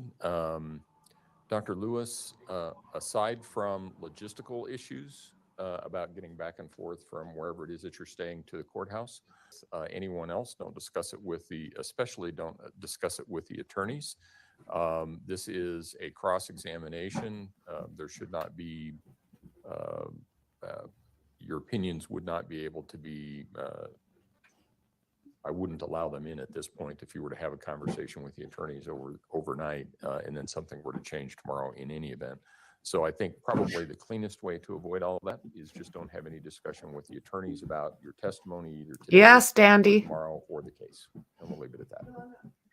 Given that, I'm able to tell you why times change, why they,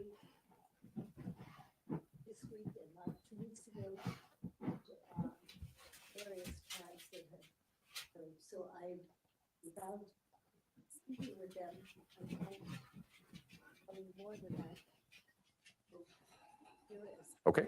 We can talk about logistics. Yeah, right. Talk about the case. Right, just not about the substance of the case. And then we'll see everybody tomorrow morning at 9 o'clock. Okay?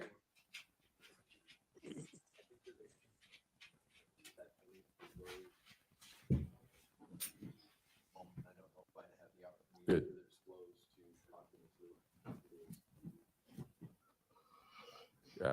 You lost me. Evidence emails? Okay. Yeah, I think she had to fly in from another state.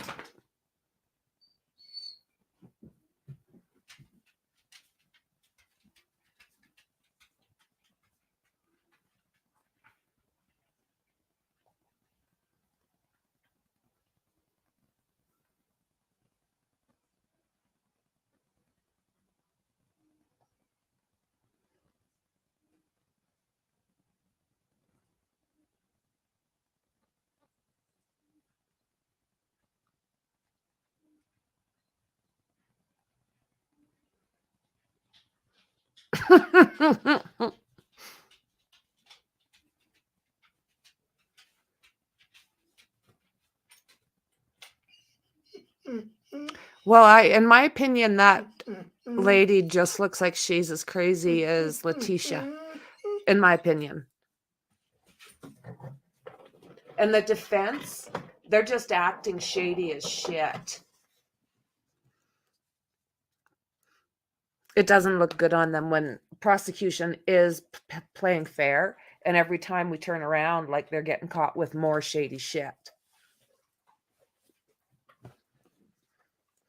Even with the information they were giving this woman here, she wasn't aware of a lot of the things. The prosecution's like, you didn't know that? No.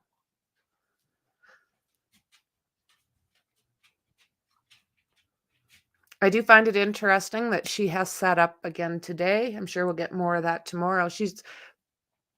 Yeah, I don't know. Oh, that's it. What do you guys think? Down. What do you guys think of that? Holy crap. That was painful. That was absolutely painful. Oh my God.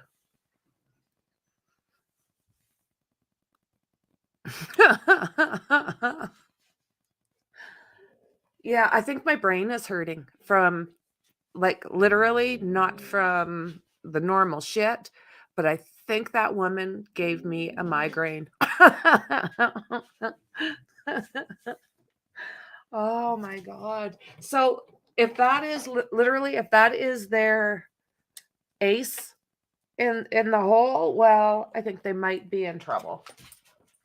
Because that woman did not, yeah, I think someone wasted a whole lot of money. Well, it's the state. The state gets to pay for her, just like in Koberger's case. All of that stuff. Somewhere a donkey's ear fell off. Oh my God. Yeah, that's supposedly the one that's supposed to save her tush. Oh my goodness gracious. Yeah, I don't even really know what to say about that. I really don't. And the fact that she was literally surprised, like, didn't the defense tell you this? Didn't the defense tell you that? And I mean, things that were kind of important, they just left right out. They've left documents out. They've just done a lot of shady shit lately. Total waste of time. No wonder cases drag out. Oh, right. Yeah, she was in a lot of trouble before they hit she hit the stand. But I think they were hoping, you got to think LETECIA's lawyers knew, but I think she was hoping that was going to be the one that was going to save the day. And yeah, I can't see the jury falling for that for 2 seconds, especially seeing how shocked she was when she learned some of the information. Yes, the star witness, James.